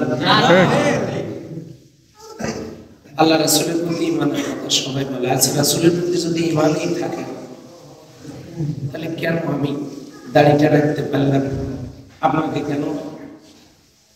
আমি আপনাদের জন্য বাধ্যতামূলক বলতেছি, আপনারা আপনাদের মন থেকে দরদ ভরা নিয়ে করবেন। আপনারা চিন্তা করেন রাসূলের আদর্শ মানতে অসুবিধা আছে? এই জন্য সম্মানিত ভাইদেরকে আমি বলবো, বাংলাদেশ জামাত ইসলামী চায় আল্লাহর জমিনে কোরআনের চালু হচ্ছে, কারণ অনেক জুলুম আমাদেরকে সইতে হয়েছে, অনেককে জীবন দিতে হয়েছে, অনেক রক্ত ঝরেছে। আপনারাও চান আল্লাহর জমিনে আল্লাহর দিন চালাবো, তাহলে ওটা দোয়া করে হবে না। কি বলবেন? হবে কিভাবে? সামনে সংসদ নির্বাচন, মাত্র 201 জন এমপি যদি সংসদে যায় তাহলে দেশটা কোরআনের দেশে পরিণত হবে। কেমনে? তারা কোরআনের আইনগুলো কার্যকরী করতে পারবে। কি হবে? তারপরে হিন্দু, বৌদ্ধ, খ্রিস্টান সবার উপকার হবে। কিরকম? সূর্যের আলো যেমন সবার কাজে লাগে, বৃষ্টির পানি যেমন সবার কাজে লাগে, অক্সিজেন যেমন সবার কাজে লাগে, হিন্দুরও 2 হাত 2 পা 2 চোখ 2 কান, মুসলমানেরও তাই, পুরুষেরও তাই, মহিলাও তাই। হিন্দু মহিলা যেমন, মুসলিম মহিলা তেমন, খ্রিস্টান মহিলা তেমন, হিন্দু পুরুষ যেমন, মুসলিম পুরুষ তেমন, খ্রিস্টান পুরুষ তেমন। সব আল্লাহ তার দয়ায় কোনো বৈষম্য করেন নাই, দিয়ে দিয়েছেন। তো যেহেতু দিয়ে দিয়েছেন, তো আল্লাহকে ধ্বংস করার জন্য কোরআন দিয়েছেন? আল্লাহ বলেছেন, মা আনসালনা আলাইকাল কোরআন লিতাশকা, আমি তোমাদের জন্য কোরআন এই জন্য নাযিল করি নাই যে তোমরা দুর্ভোগ পোহাবে। তাহলে আল্লাহ সুখের জন্য যে কোরআন নাযিল করেছেন, এই কোরআনের সমাজটা হলে কেমন হতো বলেন? আপনারা বুঝতেছেন? বুঝতেছেন?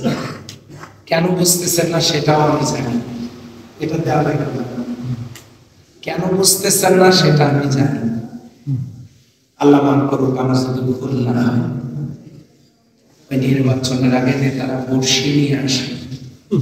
কে নিয়ে আসে? বর্ষি কেন? বড়শিতে যে চেরাটা গেঁথে দেয় এটা কি মাছের খাবার না ষড়যন্ত্র? মাছকে চেরা খাওয়াবেন, চেরা তোলেন, পুকুরে ছেড়ে দেন, তার মধ্যে আবার বড়শি ঢুকিয়ে দিয়েছেন। যখন বড়শি ঢুকাইছেন তখন ওটা মাছের খাবার, ওটা হয়েছে ষড়যন্ত্র। একবার যদি গেলে টান দিয়ে উপরে তুলে বটি দিয়ে চামড়া খুলে টুকরো টুকরো করে কেটে আগুন দিয়ে রান্না করে খাবেন, তেলে ভাজিয়ে। এই বড়শিতে গেঁথে দেওয়া চেহারা যেমন ষড়যন্ত্র, ঠিক তেমনি ভোটের আগে বড়শিতে গেঁথে দেওয়া থাকে সিঙ্গারা, চা, মিষ্টি, বিস্কিট, সিগারেট, তারপরে টাকা, শাড়ি, লুঙ্গি, ব্লাউজ পিস এগুলো থাকে। ভুল বললাম? অবশ্যই এখনকার